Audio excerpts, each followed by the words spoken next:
তা আল্লাহ তাআলা ওই বাদশা ওই ধনের মোহ ওটা মজা লাগে, এটা স্বাদ। আল্লাহ সূরা তাকাসুরের মধ্যে বলছে আলহাকুমুত তাকাসুর হাত্তা যুরতুমুল মাকাবির। হে দুনিয়ার মানুষ, অর্থের মোহ এত খারাপ, এইটা একমাত্র কবরের মাটি ছাড়া তোমার এটা ফিরবা না। তোমরা হাত্তা যুরতুমুল মাকাবির, যতক্ষণ পর্যন্ত কবরের মোলাকাত না হবে ততক্ষণ অর্থের আধিক্যতা, সম্পদের আধিক্যতা তোমার থেকে দূর হবে না। প্রত্যেকটা মানুষের মধ্যে আমার আরো দরকার, আরো 1 লাখ টাকার মালিক 2 লাখ কেমনে হবে, 1 কোটি টাকার মালিক 2 লাখ 2 কোটি, একটা বাড়ির মালিক 2টি বাড়ি কেমনে হবে, একটা গাড়ির মালিক আরো কয়টা গাড়ি বানাবে, এই মোহ কাজ করে। তো বাদশা যখন এই ধন ঝনঝনানি শুনতেছে, মজা লাগতেছে, এখন এই গুনাহের দরজা খোলা দেখে রাজার একটাই ছেলে রাজপুত্র, হে দেখি আমার আব্বার গুনাহ খোলা নেই। সে করছে কি, এর মুখে দিয়ে দেখে কেউ দেখা যায় না, সর্বনাশ, এই ধনভাণ্ডার খোলা, তাড়াতাড়ি দরজা লাগাই দিয়ে চাবিটা নিয়ে চলে গেছে। ভিতরে কে? রাজা, বাদশা ধনভাণ্ডারের ভিতর ঘুমাইছে। উঠে এখন এসে দরজায় টোকা দেয়, দরজা খুলে না। আর ওই দরজা এমন ভাবে বানানো যে ভিতর থেকে টোকা দিলেও বাইরে আওয়াজ যায় না, কোনো ক্যালকি নাই, মনে অ্যালার্ম নাই। বাড়িতে লাগাই দিতে চাবি ঝুলন সেলন নিয়ে চলে গেছে, এমন ভাবে আটকানো যেটার আওয়াজ বাইরে যায় না, কোনো জানলা নাই, দরজা নাই, কিছু নাই, গুনাহ। এখন ভিতরে বাদশা আটকা পড়ছে, এটা তো কেউ জানে না, ছেলেও তো জানে না। ছেলে কিরে দিন যায় রাত যায়, বাবারে পাওয়া যাচ্ছে না, বাদশাকে পাওয়া যাচ্ছে না।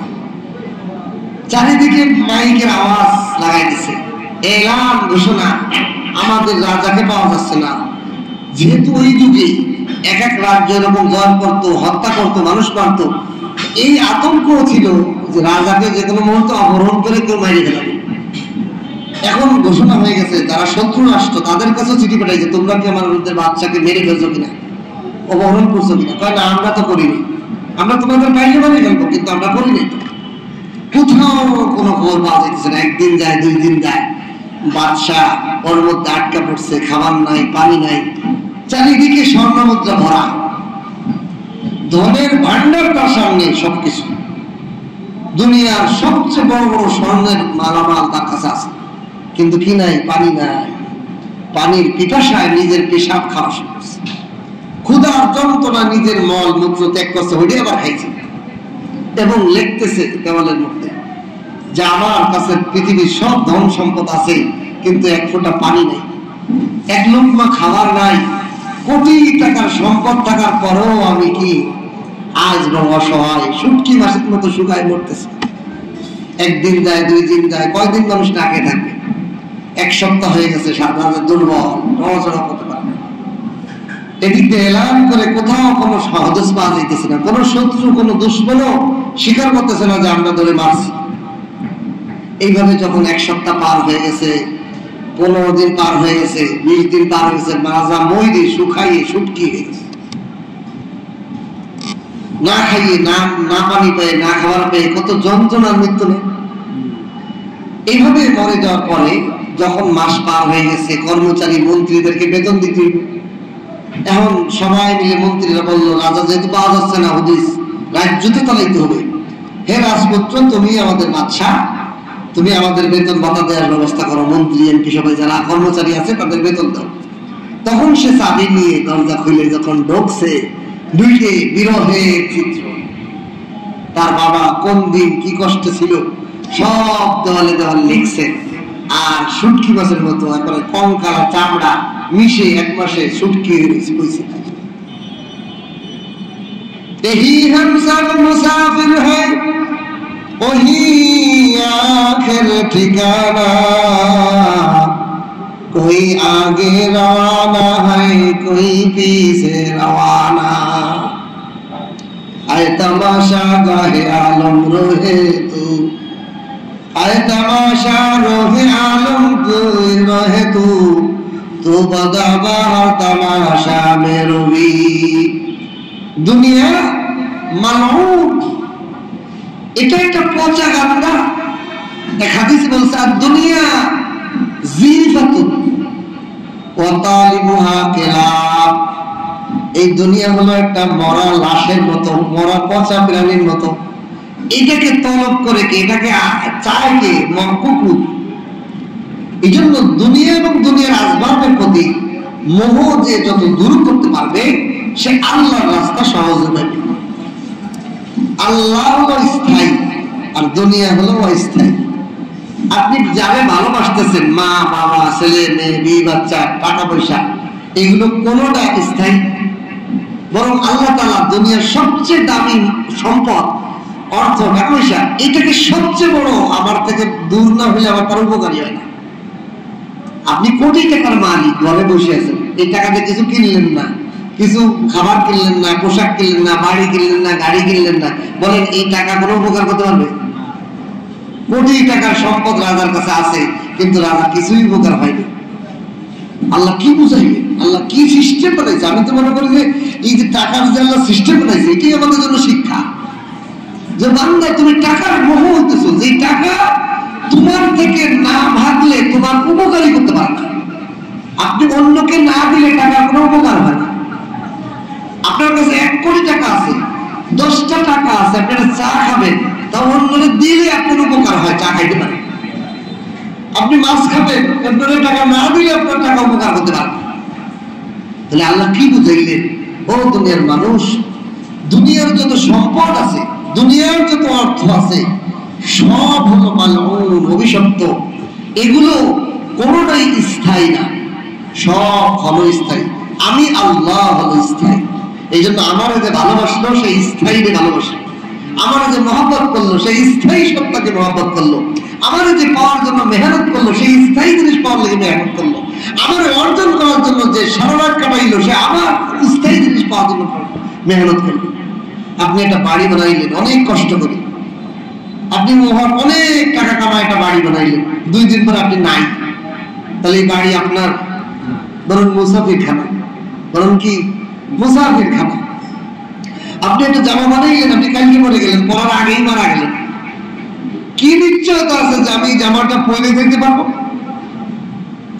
কি হায়াতের গ্যারান্টি আছে যে আমি এই লোকমাটা মুখের মধ্যে চাবাইতে পারবো, নিতে পারবো? কত ক্ষণস্থায়ী। আপনারা আগায় বসে বুঝলি, সে আগায় বসলে ফাঁকা জায়গা শয়তান এসে বিরক্ত করে। চলো আগায় বসে, আরো আগায় বসে, আরো আরো। আল্লাহ রাসূল সাল্লাল্লাহু আলাইহি সাল্লাম আজকে যা দোয়া করতে গেছিলাম, আলেমদের কাছে বসবেন। আলেমদের কাছে কিরম বসবেন? নবীদের কাছে কেমনে বসতে হবে? এটা জিবরাইল আল্লাহ জিবরাইলের মাধ্যমে আল্লাহ শিখিয়েছে। সাহাবারা বসে আছে, আল্লাহ রাসূল আলোচনা করতেছেন। এই মুহূর্তে দাহিয়াতুল কলব নামে এক সাহাবী ছিল, ওনার আকৃতি ধরে জিবরাইল আইছে, দুরাসন্ন মদিনার সাহাবারা বলতেছে, আমরা জীবনে এই লোকটা দেখিনি, এমন একটা চেহারা, এত দুরুসন্ন, অনেক ক্লান্ত, অনেক দূরের থেকে আইছে মনে হচ্ছে। আইসে রাসূলের হাঁটুর সাথে হাঁটু মিশায়, নিজের রানের পর হাত রাখে নাই, রাসূলের রানের পর হাত রাখছে, রাইকে বলতেছে, মানিল ঈমান, ঈমান কি? বিভিন্ন জিনিস প্রশ্ন করতেছে। সাহাবারা কয়, দেখছো আমরা রাসূলের থেকে দূরে বসি, আর এই লোকটা কোয়াইতে আইছে, জীবনে কোনোদিন দেখি নাই, রাসূলের কোনোদিন দেখা হয়নি, কিন্তু আইসেই প্রথমে রাসূলের হাঁটুর সাথে হাঁটু মিশাইলো, আবার রানের পর হাত রাখলো। এর মানে কি বুঝাইলো জানেন? আলেমদের কাছে হবে, আলেমদের সাথে হাত মিলাবেন, আলেমদের সাথে সিনা মিলাবেন, আলেমদের কাছে বসবেন, তাহলে নবীর সাথে বসার সোয়াব সব।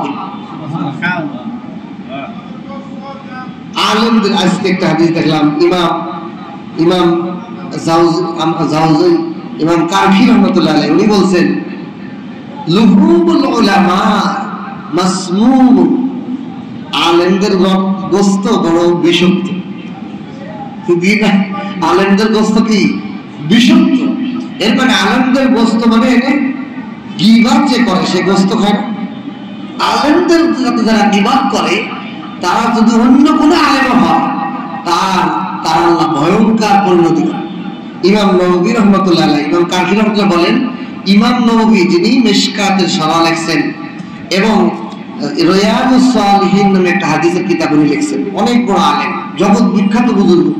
এই ইমাম নববীকে একজন আরেকজন আলেম ওনার গীবাত করত, ইমাম কারখি বলেন, আমি নিজ চোখে দেখছি এই আলেমটা মৃত্যুর সময় তার চেহারা বিকৃত হয়ে গেছে, কুকুর আর শুকুরের মতো হয়ে গেছে, কত খারাপ। এই জন্য আলেমদের প্রতি মহব্বত, আলেমদের সাথে ভালোবাসা কেন করবা? আল্লাহ রাসূল সাল্লাল্লাহু আলাইহি ওয়াসাল্লাম বলেন, আমি তো দুনিয়াতে কোনো ওয়ারিস রেখে যাইনি। ইন্না আতাইনাকাল কাউসার, এই সূরাটা নাযিল হয়েছে কেন? আল্লাহ রাসূল সাল্লাল্লাহু আলাইহি ওয়াসাল্লামের 4 জন ছেলে, প্রথম ছেলের নাম কাসেম, প্রথম ছেলের নাম কি? এই জন্য আল্লাহ রাসূলকে বলা হতো আবুল কাসেম, কাসেমের বাপ। আবুল কাসেম মানে কি? কাসেমের বাপ। আমাদের সমাজে কলমে ইউরোপটা আছে, বড় ছেলেরা কয় এই অমুকের মা, অমুকের বাপ, না আব্দুল্লাহ, আব্দুল্লাহর বাপ বলে না, বড় ছেলে আব্দুল্লাহ, আব্দুল্লাহর বাপ কয়। এটা আল্লাহ রাসূলের জামানায় ছিল, আল্লাহ রাসূলকে আবুল কাসেম বলা হতো। রাসূলের প্রথম সন্তান ছিল কাসেম, তারপরের জনের নাম হলো তৈয়ব, তারপরের জনের নাম ছিল তাহের, তারপরের জনের নাম ছিল ইব্রাহিম অথবা আব্দুল্লাহ। এই 4 জন ছেলে ছিল রাসূলের। এই ছেলেগুলো প্রত্যেকেই কেউ ঘোড়ায় উঠতে পারে, 12 বছর 13 বছর এরকম বয়সে সবাই ইন্তেকাল করছেন। রাসূলুল্লাহ সাল্লাল্লাহু আলাইহি ওয়াসাল্লামের সবগুলো সন্তান যখন মরে যেতেছে, আবু জাহেল, উতবা, সাইবা, এই ক্রিমিনাল, এই শয়তানগুলা কয়, এ মুহাম্মদ তুমি তো নির্বংশ, বলে নাউজুবিল্লাহ। এটাকে আরবিতে বলা হয় আত্তার। আত্তার মানে নির্বংশ। ইন্না আতাইনাকাল কাউসার ফাসাল্লি লিরাব্বিকা ওয়ানহার ইন্না শানিয়াকা হুয়াল আবতার। এই আত্তার শব্দ অর্থ নির্বংশ, তার কোনো ছেলে নাই, মেয়ে আছে অথবা ছেলে মেয়ে নাই, তার বংশে কোনো আর কোনো ওয়ারিস থাকবে না। তা আল্লাহ রাসূল যে কাফের মুশরিকরা এরকম বলতেছে, আপনি তো আত্মা। তা আল্লাহ এই কাফেরদের জবাবে কি নাযিল করলেন? এই সূরা ইন্না আতাইনা নাযিল করলেন। এখন আসলে ইন্না আতাইনা কেন নাযিল করে কি দিলেন? আল্লাহ কইতেছে ইন্না আতাইনাকাল কাউসার, হে নবী আপনাকে আমি কাউসার দান করলাম। এখন এই কাউসারের তাফসীর মুফাসসিরিন ইকরাম 200 মতো করছে, বলেন সুবহানাল্লাহ। একটা অর্থ হলো হাউজে কাউসার দান করছেন, আর একটা গভীর অর্থ হলো কাউসার শব্দটা হলো কাসির শব্দ থেকে এসেছে। কাউসার শব্দটা কোথা থেকে এসেছে? কাসির। কাসির মানে আধিক্য, বহু। আপনাকে আমি বহু দান করলাম। এই জন্য মুফাসসিরিন ইকরাম বলেন এই বহু মানে কি? ও নবী, কাফের মুশরিকরা আপনাকে নির্বংশ বলতেছে, আপনার সন্তানরা একটাও জীবিত নাই। কিয়ামত পর্যন্ত যত উলামায়ে কেরাম, হক্কানি আলেম, কোরআন ও হাদিসের বাহক হবে, সবগুলো আপনার জন্ম দিয়ে সন্তান না হলেও আপনার সব রূহানি সন্তান হবে। সুবহানাল্লাহ। বহু হবে, বহু কাউসার। আপনি নিরাশ হবেন না। আপনার একটা সন্তান নাই মানে একটা সন্তান আপনার জীবিত হয় না বলে আপনি নিরাশ হইয়েন না। ইন্না আতাইনা, নিশ্চয়ই নিশ্চয়ই আমি আল্লাহ আপনাকে দান করছি বহু। বহু, বহুর পরটা হলো বলেন নাই, বহু কি? বহুর অর্থ কোথায় পাইলাম? বহুর অর্থ হলো কাসির, কাউসার। আর এখানে রূপক বহু কি প্রেক্ষাপটে বলছেন? সন্তান নাই হিসেবে। তা সন্তান নাই হিসেবে আল্লাহ কয় বহু দিলাম, তাহলে কি বোঝাবে অর্থ? বহু সন্তান। সেই বহু সন্তান হলো কিয়ামত পর্যন্ত আল্লাহ পাকের কোরআন এবং হাদিসের বাহক হক্কানি উলামায়ে কেরাম হলো নবীর সন্তান। সুবহানাল্লাহ। আল উলামা ওয়ারাসাতুল আমবিয়া। এইজন্য নবী আলেমদেরকে নিজের সন্তান বলে গেছেন। ফাসাল্লি লিরাব্বিকা ওয়ানহার, আপনি সুতরাং নামাজ পড়ুন এবং কুরবানি করুন। আপনি কুরবানি করুন মানে আপনি নিরাশ হবেন না, আপনি ধৈর্য ধরুন, আপনি নামাজ পড়তে থাকুন। আপনার ওয়ারিসরা, সন্তানেরাও তারা নামাজ পড়বে, কুরবানি করবে। উম্মতের মধ্যে সবচেয়ে ত্যাগ থাকবে আলেমদের। উম্মতের মধ্যে সবচেয়ে ত্যাগ থাকবে কার? আলেমদের। আপনি খবর নিয়ে দেখেন, প্রত্যেকটা আলেম তাদের যে কষ্ট, তাদের যে অপমান, অপদস্থতা, তাদের যে বিভিন্ন সামাজিক ভাবে তাদেরকে অপন্ন করা হয়, এটা সাধারণ মানুষের হয় না। আলেমদের ওই নবীর মতো কষ্ট স্বীকার করতে হয়, কুরবানি করতে হয়। এরপর আল্লাহ বলে ইন্না শানিয়াকা হুয়াল আবতার, নিশ্চয়ই আপনাকে যারা নির্বংশ বলছে এরাই নির্বংশ হবে। এই জন্য আবু জাহেলের বংশধর কেউ দাবি করে না, থাকলেও পায় না, কারণ আবু জাহেলের ছেলে ইকরামা রাদিয়াল্লাহু তাআলা আনহু আল্লাহ রাসূলের ওয়ারিস হয়ে গেছে। আবু জাহেলের বলা কি ইকরামা রাদিয়াল্লাহু তাআলা আনহু মুসলমান হইয়া আল্লাহর নবীর সাহাবী হইয়া আল্লাহর নবীর ওয়ারিস হয়ে গেছে। ওর বাপের নাম নাই না, নবীর নাম নাই। বলেন সুবহানাল্লাহ। আল্লাহ বলেন ইন্না শানিয়াকা হুয়াল আবতার। আমি নবীকে যারা নির্বংশ বলছে তাদের বংশ নির্বংশ করে দিছি, আমি তাদের নবীকে বহু ওয়ারিস দান করছি। সে ওয়ারিস হলো উলামায়ে কেরাম। এই জন্য কিয়ামত পর্যন্ত হক্কানি আলেমরা হলো নবীর মডেল, নবীর উত্তরাধিকারী। এখন আমরা নবী পাই না, সাহাবী নাই, কাদের কাছে যাব? হক্কানি আলেমের সোহবতে যাব, তাদের কাছে বসবো, তাদের সাথে মুসাফা করব, তাদের সাথে বুক মিলাবো, তাদের দিকে তাকাবো। আর হাদিসের মধ্যে আল্লাহ রাসূল বলেন নজরুল আলিম ইবাদত। সুবহানাল্লাহ। আলেমের দিকে তাকায় থাকা নফল ইবাদত, নামাজ পড়া, রোজা রাখার থেকেও বেশি সওয়াব। সুবহানাল্লাহ। একজন মানুষ ওই মসজিদের পিছনে বাসার মধ্যে বসিয়া নফল নামাজ পড়তেছে, 1 রাকাত 2 রাকাত 2 রাকাত 2 রাকাত করে করে 100 রাকাত পড়তেছে। ধরেন 1 ঘন্টা ধরে সে 100 রাকাত নফল নামাজ পড়ছে। আর একজন মানুষ আলেমের সামনে বসে আলেমের দিকে তাকাইয়া খেয়াল করছে, হায় আমার নবী যদি থাকতো ওনার মতোই হইতো। আমার নবী নাই, নবীরে আমি দেখতে পারি নাই। मैं दूर हूँ मजबूर हूँ ऐ सैयद आलम, दीदार दिखाते नहीं आवाज सुना दो। নবীকে দেখতে মনে চায়, নবীর কথা শুনতে মনে চায়, নবীরে পাইলে জড়ায় ধরতে মনে চায়, নবীর সাথে মুসাফা করতে মনে চায়। ও উম্মত, আলেমদের সাথে তুমি এরকম করো। সুবহানাল্লাহ। আল্লাহ রাসূল বলেন ওই ব্যক্তি 1 ঘন্টায় যত নফল নামাজ পড়ে যত সওয়াব অর্জন করছে, আমার এই উম্মত একজন আলেমকে নবীকে না পাওয়ার যন্ত্রণায় নবীর সন্তানকে পেয়ে তাকাও এরকম মহব্বতে দেখছে, ওর ওই অতক্ষণ 1 ঘন্টা দেখা নফল নামাজ থেকে বেশি সওয়াব। সুবহানাল্লাহ। আল্লাহ, কি জন্য তার এত দাম দেওয়া হয়েছে? এগুলোর যুক্তিতে আলোচনা না করলে মানুষের বুঝে আসে না। কি লিগে আলেমের দিকে তাকাইলে আমার সওয়াব হইল, কি জন্য আমার তাকাইলে সওয়াব হইল? কারণ আপনার আমার সামনে নবীর কোরআন হাদিসের এলেম, আলেম ছাড়া কি অন্য কথা পাওয়া যায়? অন্য কোথাও পাওয়া যায়? আলেমের কাছে বসলে মানুষের হাজার রকমের পেরেশানি হল হয়ে যায়, ঠিক কিনা? আমি একটা ঘটনা আজকে মাহফিলে বলতে চাইছিলাম, সময় পাই নাই, আপনাদেরই শোনাই। সেই ঘটনা হলো আলেমদের কাছে শুধু আখিরাতের সমাধান না, দুনিয়ারও হাজার মুশকিলাতের সমাধান আছে। বলেন সুবহানাল্লাহ। এমন জটিল জটিল সমস্যার সমাধান আছে যেগুলো আলেমদের ছাড়া, এগুলো কোরআন হাদিসের জ্ঞান ছাড়া সমাধান করা সম্ভব না। 1 নম্বর ঘটনা শুনে, আমার দাদা পীর সুলতান আহমেদ নানুপুরি, আমরা সফরে গিয়েছিলাম নানুপুর মাদ্রাসা, যার কবর জিয়ারত করলাম। আল্লাহ তাআলা আমাদেরকে সৌভাগ্য দান করেছে, বলেন আলহামদুলিল্লাহ। এই সুলতান আহমেদ নানুপুরি রহমাতুল্লাহ আলাইহি জগৎ বিখ্যাত আলেম ছিলেন। আল্লাহর সাথে রূহানি সম্পর্ক ছিল না, আল্লাহর সাথে যার তাআল্লুক মা আল্লাহ, তার ইলমের জ্ঞানের কোনো কমতি আছে? আধ্যাত্মিকতার ইলম, শুধু কিতাবী ইলম না, যার এলেমের সাথে আল্লাহর এলেমের একটা পাইপ জুড়ে যায় তাকে বলে আধ্যাত্মিকতার এলেম।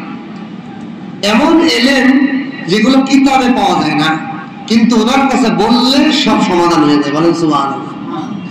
এই দাদা পীর সুলতান আহমেদ নানুপুরি রহমতুল্লাহর কাছে এক আলেম একটা প্রশ্ন নিয়ে যাইতেছে, সেই আলেমের মুখ থেকে আমার শোনা। তাহলে এনে তার সনদ কোনো দুর্বল নাই, যেই আলেমের সাথে এই ঘটনা ঘটছে সেই আলেমের মুখ থেকে আমার শোনা। আমি ফেনী জেলায় বসবাস করি, আমি গ্রাম্য একটা মাদ্রাসা মসজিদে খেদমত করি, আমি গৃহস্থগিরি করি, বাড়ির থেকে যেহেতু মাদ্রাসায় পড়াই, ফেনী বাড়ি, এলাকার আলেম এলাকায় থাকে, গৃহস্থগিরি করে, মাদ্রাসায় যে ঘন্টা করায়, মসজিদে নামাজ পড়ায়, বাড়িতেই থাকে, কৃষি কাজ করে, গরু টরু লালন পালন করে। কয় শোনো মৌলানা সাহেব, আমি মনে মনে খেয়াল করলাম এইবার আমার শায়েখের কাছে যাইয়া আমি একটা প্রশ্ন করব। কি প্রশ্ন? আমি যে গ্রাম্য মানুষ, গরু যে লেদায় গোবর, তার এই গোবরে কোদাল দিয়ে ফেলানোর সময় নেই আমরা গ্রামের মানুষের, তাড়াতাড়ি আজকে ধরে ধরে জড়ির মধ্যে ঢুয়ে নেয়।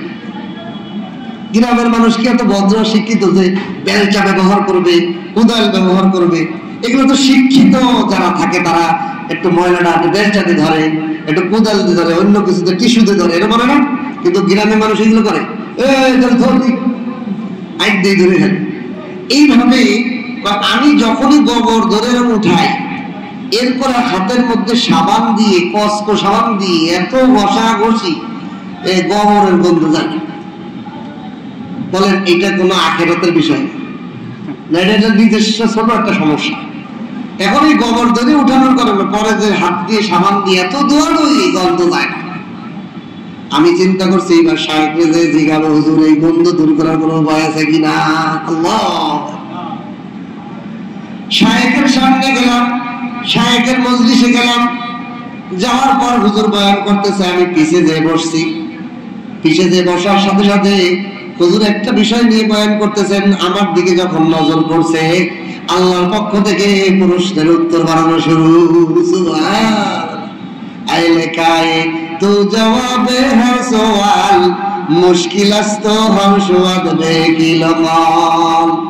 প্রকৃত আল্লাহওয়ালাদের একটা স্বভাব ও গুণ হলো, ওনার সামনে বসবেন কোনো প্রশ্ন নিয়ে, প্রশ্ন করেন নাই, প্রশ্নের উত্তর ওনার বয়ানের মধ্যে বেরোয় যায়।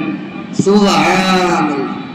আপনার দিলের মধ্যে আসতে যাচ্ছে হুজুর এই বিষয়ে জিজ্ঞাসা করতে পারেন নাই, বয়ান শুরু হয়ে গেছে, আপনি দেখবেন ওইগুলোর উত্তরই আপনার বেরোইতেছে। সুবহানাল্লাহ। ওই আলেম বলতেছে, আমি যখনই বসছি মোলাকাত হওয়ার সাথে সাথে কিলো কল করার আগেই জবাব মিলে যাচ্ছে। হুজুর আমার দিকে তাকাইয়া বলতেছে, বাবা তোমরা যারা গৃহস্থগিরি করো, হঠাৎ বয়ানের মাঝে গৃহস্থগিরি করো, তোমরা এরকম কাঁচা গোবর হাতে উঠাও, এই গোবর উঠানোর পরে সাবান দিয়ে পানি দিয়ে ধো, গন্ধ যায় না কি লেগে জানো? আমি তো অফিসের থেকে আল্লাহু আকবার, আমার শরীরের ভিতরে লোম খাওয়া গেছে, আমার শরীরের মধ্যে আল্লাহ জলজলা এসে গেছে। কি আমি তো কিছু প্রশ্নই করি না, আমার মনে ছিল যে প্রশ্ন করবো, হুজুর দিয়ে জবাব দিয়ে দিতেছে। আল্লাহু আকবার। বলতেছে, বাবারা তোমরা যারা গৃহস্থগিরি করো, গরুর গোবর, কাঁচা গোবর হাতের মধ্যে যখন নাও, এই গোবর গুলা আমাদের হাতের মধ্যে লোমকূপ আছে। হাতের মধ্যে কি আছে?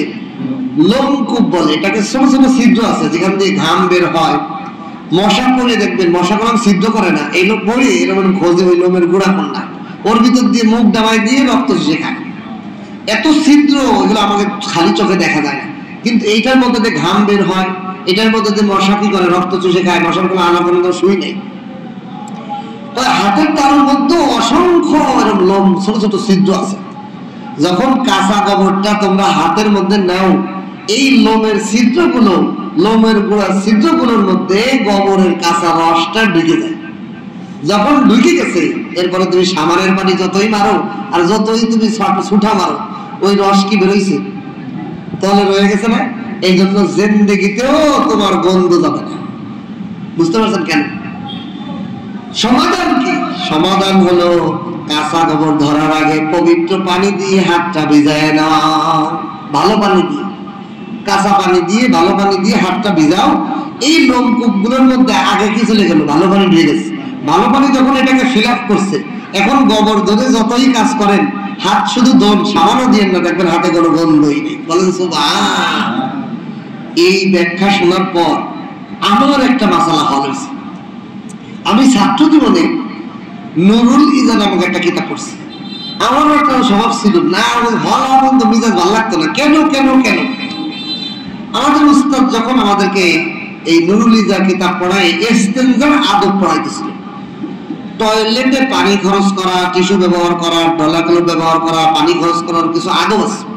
তার মধ্যে একটা আদব রাসূল সাল্লাল্লাহু আলাইহি ওয়াসাল্লাম বলেছেন, তোমরা ওযু পানি খরচ করার যখন ইস্তেনজা করবা, পানি সোজার জন্য পানি ব্যবহার করবা, তখন আগে হাত দিবা। তা আমি এই আদবটা বুঝে আসেনি আমার, কি লেগে আমি আগে দেবো? আমি তো আমার হাত মহলের ভিতর দেই নেই, তা আমি হাত আগে দেবো কি লেগে? হুজুর জিজ্ঞাসা করছি, হুজুর আমি তো বুঝে আসি না, আগে হাত দেবো কি লেগে? হাত তো পানি খরচ করার পরে যাই তো হাত দেবো, আগেই হাত দেবো কেন? তো হুজুর ওই সময় জবাব দিতে পারেনি। কিন্তু এই বাসাটা শোনার পর আমার হল হয়েছে, কি লেগে আল্লাহ রসুল ইস্তেঞ্জার পানি খরচ করার, হাত ব্যবহার করার আগেই আমাদের হাত ধুইতে বলছে। কেন? আমি যখন আগেই শুকনো হাত ব্যবহার করব, তাহলে পায়খানা মিশ্রিত, পায়খানার ময়লা মিশ্রিত পানি আমার হাতের লোমগুলোর মধ্যে আগে ঢুকবে না? আমার পেটে অসুখ হবে কিনা? আমার খাবারের মধ্যে ভাইরাস, ডায়রিয়া, বিভিন্ন জিনিস হবে কিনা? আল্লাহ রাসূল 1400 বছর আগে কি সায়েন্স, কি বিজ্ঞান আমাদেরকে শিখাই দিয়েছেন। ও দুনিয়ার উম্মতেরা শোনো, তুমি পায়খানার পানি মিশ্রিত পানি ব্যবহার করার আগে ভালো পানি দিয়ে তোমার হাতের লোমগুলো ভরে দাও। সুবহানাল্লাহ। তারপর তুমি পানি খরচ করো। এখন তোমার লোমগুলোর মধ্যে ভালো পানি ধুয়ে জায়গা দখল করে রাখছে, এখন তুমি ময়লা মিশ্রিত পানি তোমার হাতের মধ্যে ভেসে চলে দিবে, তোমার সাবানও দিয়ে লাগবে না, তোমার হাত নিরাপদ। আল্লাহ। আলেমদের কাছে শুধু আখিরাতের জ্ঞান নয়, বরং যারা হক্কানি আলেম হবে, দুনিয়া আখিরাতের সমস্ত জ্ঞান আল্লাহ তাআলা তাদেরকে দান করেন। কারণ এলেমের গোডাউন কোথায়? এলেমের গোডাউন কি? আল্লাহ। আল্লাহ হলো আলেম। আল্লাহ পাকের একটা গুণবাচক নাম কি? আলেম।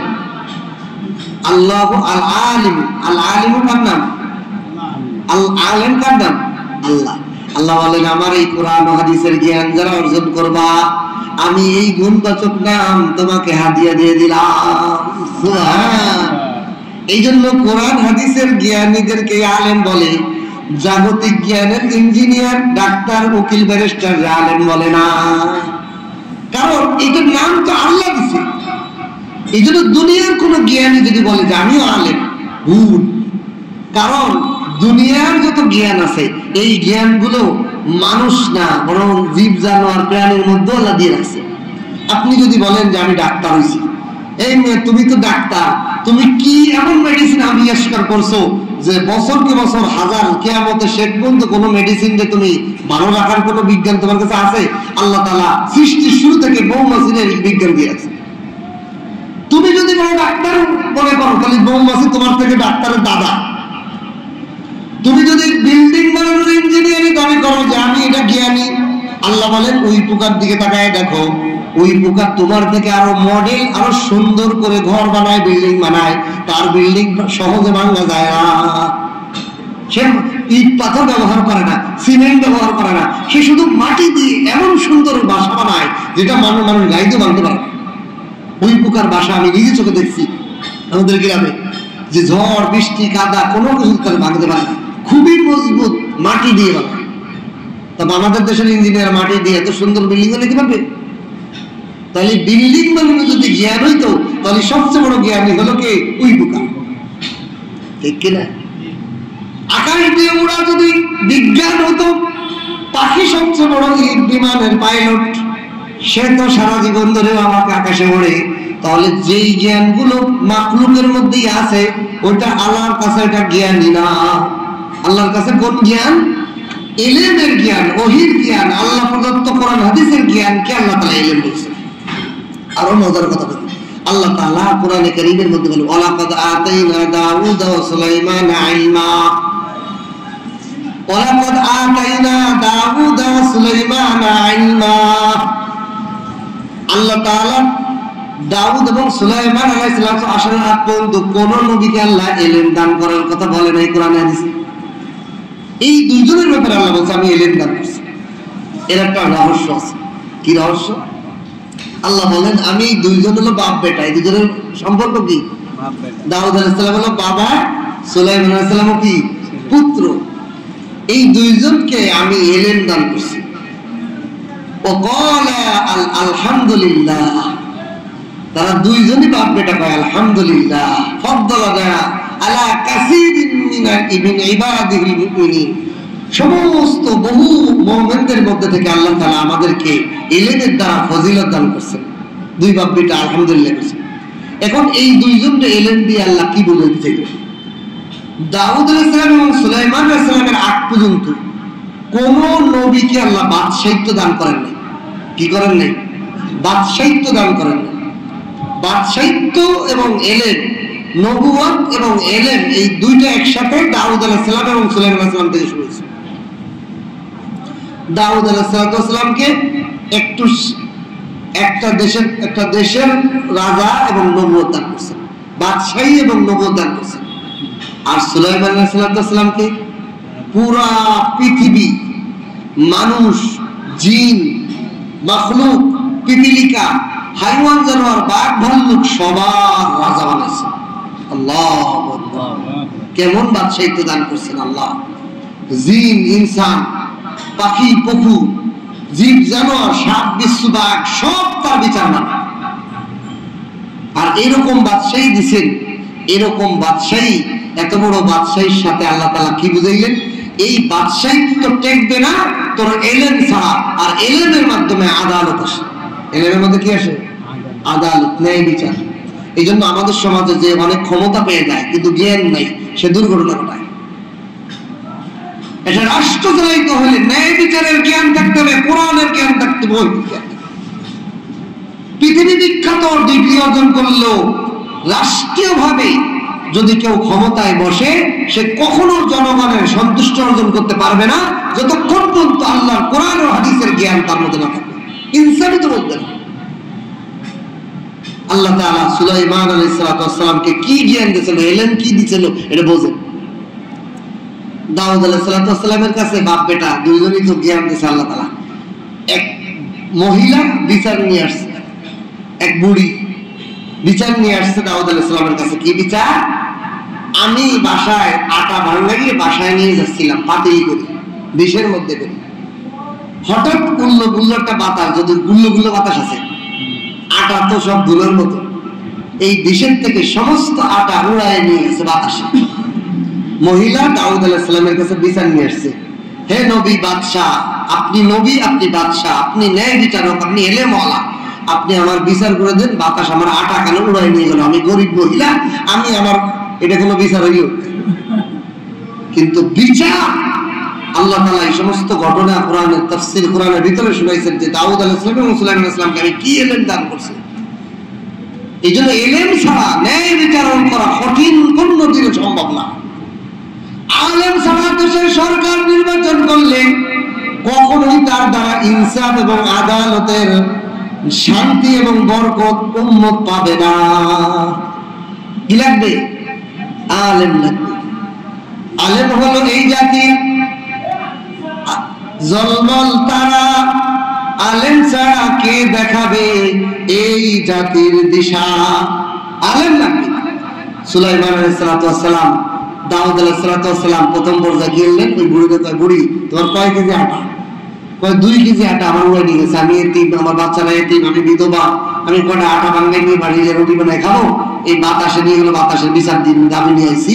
আপনি বাদশাহ, আপনি দাউদ আলাইহিস সালাম, এটা বিচার করেন। দাউদ আলাইহিস সালাম কয় কেজি আটা? কয় 2 কেজি। কয় এই কোষাদ, এই অর্থমন্ত্রী, তুমি আমাদের গোডাউন থেকে এই মহিলাকে 5 কেজি আটা দিয়ে দাও। মহিলা আটা দিয়ে যাইতেছে, কাছে কি বিচার করলো এটা আমার কোরআন বললো না, বাতাসের তো বিচার করছি। সুলাইমান আলাইহিস সালাম দেখে, মুড়িমা কি ব্যাপার? আমার বাবার দরবারে ঢুকছিলে দেখলাম, কিন্তু তো মেজাজ খারাপ, কি নিয়ে বেড়াইতেছে, তোমার কি হয়েছে?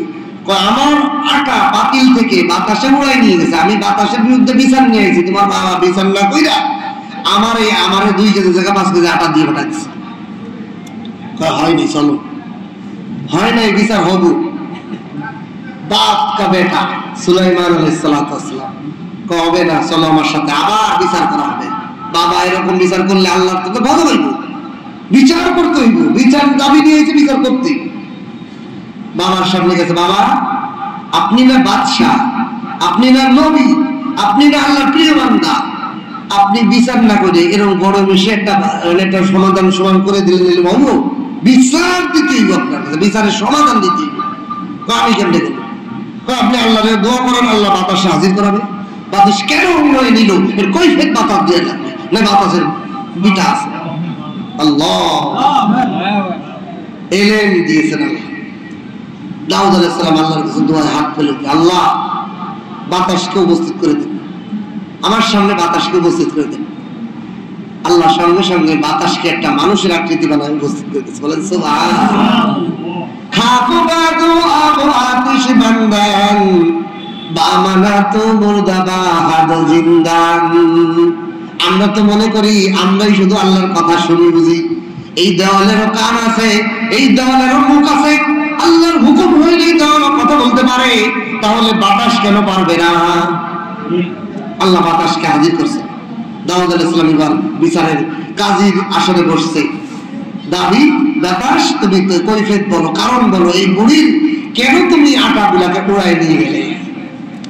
এইবার বাতাস বলতেছে, জাহাপানা বিচারক দাউদ নবী, আমি আল্লাহর হুকুমেই এই আটাগুলা উড়াই নিয়ে গেছি।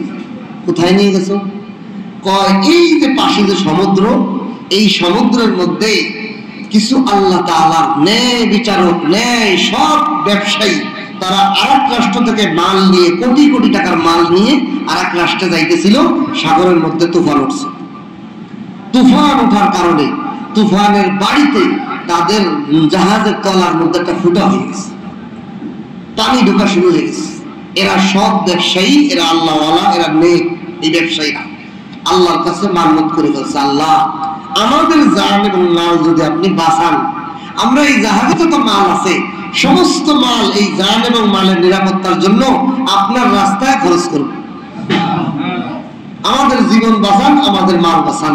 আল্লাহ আপনি যদি বাঁচান, নিরাপদে কিনারে যদি আমরা পৌঁছাইতে পারি, সমস্ত মাল আমরা দরিদ্র অসহায় আপনার সন্তুষ্টি দান করে দেব।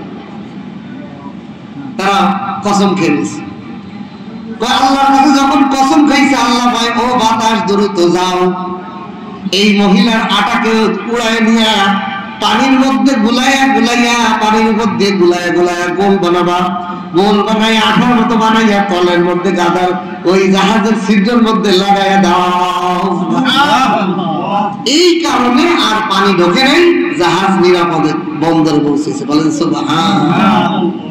সুলাইমান আলাইহিস সালাম কয়, বাবা বিচার তো সুন্দর হয়েছে, যেহেতু বুড়ির আটা দিয়া এদের জান বেঁচে গেছে, এদের মাল বেঁচে গেছে, আর ওরা তো বলছে যে দান করে দেবে। এখন এইটা এক নম্বর হলো যাচাই করতে হবে, যে বাতাস যে কথা বললো এই কথা সত্য না মিথ্যা, এটা যাচার জন্য আমাদের পুলিশ বাহিনী বন্দরে পাঠান, যে ওদের জাহাজ আসছে কিনা। যেই পাঠাবে এই মুহূর্তে এই সদাগর ব্যবসায়ীরা আইসে মাল নিয়ে হাজির দাউদ আলাইহিস সালামের দরবারে, যে আমরা এই রাষ্ট্রে আসছি, আপনি নাকি এই রাষ্ট্রের বাদশাহ, ন্যায়পরায়ণ, আমরা নিয়োগ করছি, কারা দেবো, অসহায় গরিব আমরা চিনি না, আপনার কাছে নিয়ে এসেছি, আপনি ন্যায়পরায়ণ বাদশাহ, এই মালগুলো যারা উপযুক্ত তাদের আপনি বন্টন করবেন, এই জন্য আমরা এই মাল নিয়ে এসেছি। তো বাতাসের কথার সাথে এই ব্যবসায়ীদের কথা মিলল কিনা? মিলে গেছে। এখন সুলাইমান আলাইহিস সালাম কয়, তাহলে ফায়সালা হয়ে গেছে। বাবা কি ফায়সালা? ফায়সালা করেন, এই সমস্ত ধন সম্পদ যেহেতু বুড়ির 2 কেজি আটার কারণে বাঁচছে, সব বুড়িকে দান করে দেন। এই হলো বিচার। বুড়ি তো খুশিতে আট খান, কোটি টাকার মালিক হয়ে গেছে, 2 কেজি আটায় খুশি না? এখন 5 কেজি না নিয়ে এখন সব মালের মালিক। এখন সুলাইমান আলাইহিস সালাম কয়, ওই বুড়িমা, আসল কথা তো, আসল রহস্য তো এখন তোমার বলতেই, আসল ভেদের কথা তুমি বলো। ও বুড়িমা, তুমি কি ভালো কাজ করছো, কি আল্লাহকে সন্তুষ্ট করছো যে তোমার 2 কেজি আটা দিয়ে 200 কোটি টাকার মালের মালিক তোমার আল্লাহ বানাইলো? এর ভেদের রহস্যটা এবার তুমি উন্মোচন করো। এইবার বুড়ির কাহিনী শুরু। বুড়ি বলে, আমি এতিম বাচ্চাদের নিয়ে, আমার স্বামী নাই, আমি অনেক কষ্ট করে মানুষের বাড়ি কাজ করে কোন রকম কষ্ট করে কটা রুটি বানাইছি, বাচ্চাদেরকে একটা একটা করে রুটি খাওয়াইছি, আমিও একটা রুটি রাখছি। সারাদিনে একটা রুটি দিয়ে আমাদের জীবনে পেট চলে, খুবই অসহায় দরিদ্র অবস্থায় যাইতেছে। আমার বাচ্চাদেরকে খাওয়ানো হয়ে গেছে, এখন আমার রুটিটা আমি খাবো, বাচ্চাদেরকে আগে হয়েছে। এই মুহূর্তে একটা ফকির এসে বলতেছে, আল্লাহর রাস্তায় কিছু দেন, 3 দিন ধরে আমি খাই না। বুড়িমা বললো, আমার খোদা যেন কোথায় উড়ে গেল, আমি তো একদিনের খাবার আজকে কেবল সকাল থেকে খাই নাই, দুপুরে খাবো, কিন্তু এই মুরব্বী, এই ফকির, এই আল্লাহর বান্দা তো 3 দিন ধরে খায় না। আমার মায়া হইল, আমি আমার ভাগের রুটিটা ওই ফকির বাবাকে দিয়ে দিলাম, দান করে দিলাম। এখন দান করে দেওয়ার পর ফকির বাবা এত সুন্দর দোয়া করতে, 3 দিন খায় না, এর কি এক রুটিতে পেটের এক কোনাই তো পড়ে না। তারপরেও ফকির বাবা দোয়া করতেছে, আল্লাহ আল্লাহ এই বুড়িমাকে আপনি অভাব দূর করে দেন, এই বুড়িমার বাচ্চাদের নিয়ে তাদের সচ্ছলতা দান করে দেন, এই বুড়িমার সমস্ত দুঃখ দূর করে দেন। এত সুন্দর সুন্দর করে এই বকির বাবা আমার এই দোয়া করছে। এই দোয়া শুনিয়া আমার আর সহ্য হচ্ছে না। আমি বললাম, বাবা আপনার তো 3 দিন ধরে না খাওয়া, আপনি 3 দিন ধরে খান না, একটা রুটিতে তো আপনার মানে খালের মধ্যে সাগরের মধ্যে একটা পাথর ফেলার মতো একটু হয়েছে। আপনি যদি একটু অপেক্ষা করেন, আমার ঘরে 2 কেজি আটা আছে, গম আছে, আমি একটু বাজারে যাই ভাঙায় নিয়ে আপনারা আর কটা রুটি খাইতে পারলে আমার তৃপ্তি হতো। ফকির বাবাকে বসায় থুয়ে এই 2 কেজি গম নিয়ে আমি বাজারে গেছি ভাঙায় নিতে। এর মধ্যেই আমার আটা নিয়ে ঘটনা। সুলাইমান আলাইহিস সালাম আসল ভেদ, দানে আল্লাহ বরকত দেয়। 1 নম্বর হলো দান, আর 1 নম্বর হলো মানুষের মেহমানদারি করানো। মেহমানদারিতে আল্লাহ কি খুশি হয় যে 1 রুটির বদলতে 2 কেজি আটার বদলতে আল্লাহ 200 কোটি টাকার মালের মালিক বুড়িকে বানাইছেন। সুবহানাল্লাহ। মুসা, সুলাইমান আলাইহিস সালাম এবং দাউদ আলাইহিস সালামকে আল্লাহ তাআলা ইলম দিয়ে, ইলমের মূল মাকসাদ হলো ইনসাফ, জ্ঞানের, সঠিক জ্ঞানের ব্যবহার, ন্যায্য বুঝে আসা, ন্যায্য বুঝে আসা। যার এলেমে তাকে হক আর হালাল বোঝায় না, যেই এলেমে বাতিলকে বাতিল বলতে পারে না, হককে হক বলতে পারে না, সে এলেমই না। আল্লাহ এটা বোঝানোর জন্য বলেন দাউদ এবং আমি তাকে সুলাইমান আলাইহিস সালামকে আমি এলেম দান করেছি। 2 নম্বর আরেকটা কারণ, কি কারণ? আল্লাহ বলেন, দেখো সুলাইমান আলাইহিস সালামকে যে বাদশাহী দিয়েছি, কেমন বাদশাহী! আল্লাহ মজার ঘটনা শুনে একটা, সুলাইমান আলাইহিস সালামের জন্য বাহির রাষ্ট্র থেকে, অন্য জায়গা থেকে, অন্য প্রদেশ থেকে দামি দামি ঘোড়া 1000 ঘোড়া আনা হয়েছে, যে আপনি ঘোড়ায় চড়ে বিভিন্ন মহল্লা যাবেন, বিভিন্ন আপনার এলাকায় শাসন করবেন, ন্যায় ইনসাফ কায়েম করবেন। তো সুলাইমান আলাইহিস সালাম এই ঘোড়ার প্রদর্শনী দেখতে দেখতে ওনার যে নামাজ ছিল, ওনার সময় যে ইবাদত ছিল, সে ইবাদতের টাইম পার করে গেছে, মনে নেই, ভুলে গেছে। যেই ভুলে গেছে, আমি এই দুনিয়ার সম্পদের মোহ দেখতে যে আমি আল্লাহর ইবাদত ছেড়ে দিলাম, টাইম পাস করে ফেললাম, কিসের? এখন এটা দেখার পর উনি কি করছেন, এই 1000 উট ঘোড়াকে যে যাদার কারণে আমার আল্লাহর ইবাদত ছুটে গেল, সেই জিনিসগুলোকে আল্লাহর জন্য সব কুরবানি দিতেছে। ওই সময় ঘোড়া কুরবানি যাইছে, সমস্ত 1000 দামি দামি ঘোড়াগুলোকে জবাই করে সমস্ত প্রজাদের মধ্যে বন্টন করে খাওয়া দিয়েছে, যে যেটার কারণে আল্লাহর ইবাদত নষ্ট হলো, ওটাকে আমি আল্লাহর রাস্তা বিলীন করে দিই। এইটার কারণে আল্লাহ তাআলা এত খুশি হয়েছেন। আল্লাহ কয়, ও সুলাইমান শোনো, তুমি আমার জন্য 1000 ঘোড়া যেটাতে তুমি ভ্রমণ করতে, এইটাকে আমার সন্তুষ্টির জন্য তুমি কুরবানি করছো, আমি তোমাকে এমন এক জাহাজ দান করব, যেই জাহাজটা বাতাসের উপর চলবে। সুবহানাল্লাহ। কেমন জাহাজ দান করছেন? কয় ওনার যে তক্তি ছিল, সিংহাসনের যে মহল ছিল, এটা বাতাসে চলতো। এইটার মধ্যে 6 লক্ষ সিট ছিল। কয় লক্ষ? 6 লক্ষ সিট, 6000 মন্ত্রী এইটার মধ্যে বসতো, আর মন্ত্রী পেয়ে আরো কর্মচারী দিয়ে 6 লক্ষ মানুষের সিট ছিল ওনার ওই তক্তিতে। উনি এটাই যখন বিসমিল্লাহ বলে উঠতেন, তখনই আল্লাহ বাতাসকে হুকুম করতেন, বাতাসে এইটা এমন ভাবে চলতো, 1 পলকের মধ্যে, 1 সকাল থেকে 1 সন্ধ্যা পর্যন্ত ঘোড়ায় চড়ে যত দূর যেতে পারে, 1 পলকে এই জাহাজ কত দূর চলে যেত। আল্লাহ তাআলা এমন বাদশাহী দান করছেন, জিন ইনসান পিপিলিকা সমস্ত কিছু তার হুকুম, তার ন্যায় বিচারের অধীনে ছিল। তা আল্লাহ তাআলা বলেন, আমি সুলাইমান আলাইহিস সালামকে ইলম দান করছি। এর মাকসাদ হলো দুনিয়ার ধন সম্পদ, দুনিয়ার বাদশাহী, দুনিয়ার যত ধরনের পদের মর্যাদা আছে, সব ধূলিসাৎ ইলমের সামনে। এর সামনে, ইলমের সামনে। কেন? এবার বুঝাই। সুলাইমান আলাইহিস সালামকে আল্লাহ তাআলা একটা পরীক্ষা করছিলেন। কি পরীক্ষা? ওনাকে আল্লাহ তাআলা একটা আংটি দান করছিলেন, অলৌকিক আংটি। যে আংটিটা হাতে থাকার কারণে সমস্ত মাখলুক জিন্নাত তার আনুগত্য করা বাধ্য হয়ে যেত। আল্লাহ তাআলা এই আংটির মধ্যে ওনার আল্লাহ পাকের নাম লেখা ছিল, আল্লাহ পাকের জাতি নাম ছিল। তার নামের সম্মানার্থে সুলাইমান আলাইহিস সালামের 1000 বিবি ছিল, এর মধ্যে সবচেয়ে আমানতদার আপন সেই বিবির কাছে আংটিটা রাখতো, তারপরে টয়লেটে যেয়ে জরুরত ছাড়তো। এই জরুরত ছাড়তে যাওয়ার সময় দিয়ে বাইরে যেত, সেরে এসে উজু করে আবার করতো। এক জিন ছিল সাকর, সাকর নামে এক জিন শয়তান, তার এটা সহ্য হইতো না সুলাইমান আলাইহিস সালামের এই জিনদের প্রতি বাদশাহী। সে শয়তানের দূষর ছিল, ইবলিসের। সে খালি পাক থাকতো যে কোন দিন আমি এই আংটিটা দখল করতে পারি।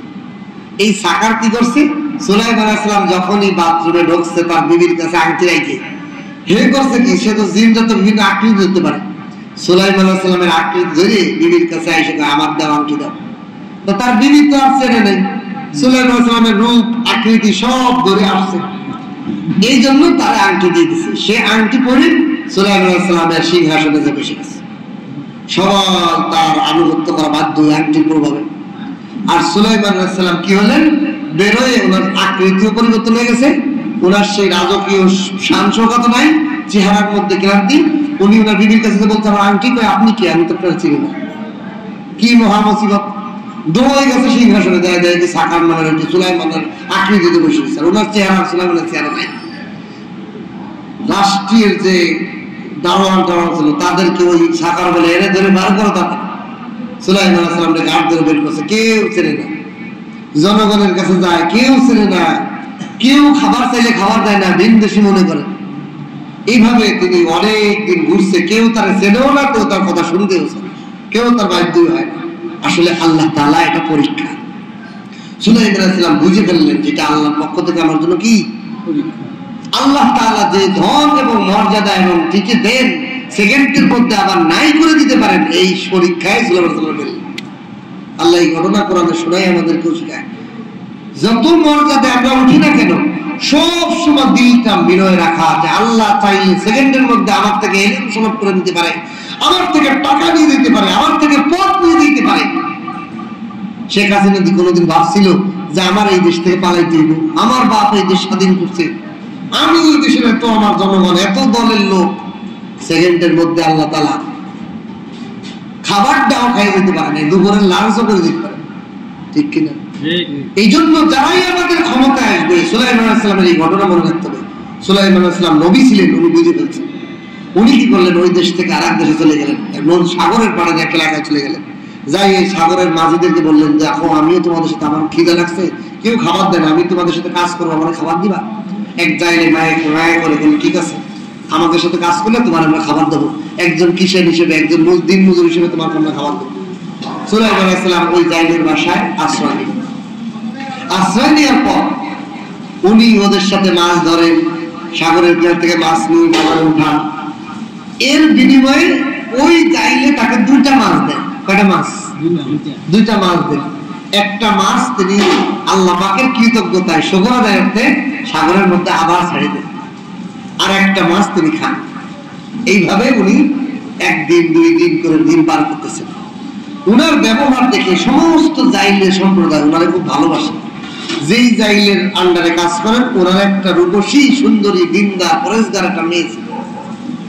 ওনাকে এরকম ভালো দেখে সুলাইমান আলাইহিস সালাম একদিন প্রস্তাব দিল, বাবা তুমি যদি চাও আমার মেয়েটা তোমার কাছে বিয়ে করতে, তোমার তো আমরা সৎ দেখি, কোনো অন্যায় নাই, কোনো অনসাপ নাই, তুমি ভালো, আবার তোমার যদি খাবার দিই তার থেকেও আবার একটু তুমি সাগরে ছেড়ে দাও, তোমার কাজ তো ভালো দেখি, ভালো মানুষ। এটা দেখে এই জন্য এখানে একটা উপদেশ আছে, কেউ যদি কোনো ভালো ছেলে পেয়ে যায়, তার ঘর বাড়ি কি আছে তার দরকার নাই, তার রূপ, তার সন্তান, তার মেয়ে, তার বর থাকলে, এই ভালো মানুষের ভালো একটা পুত্র পাইলে, ভালো একটা ছেলে পাইলে তার কাছে মেয়েটাকে বিয়ে দিয়ে দেয়, তার ঘর বাড়ি দেওয়ার দরকার নেই।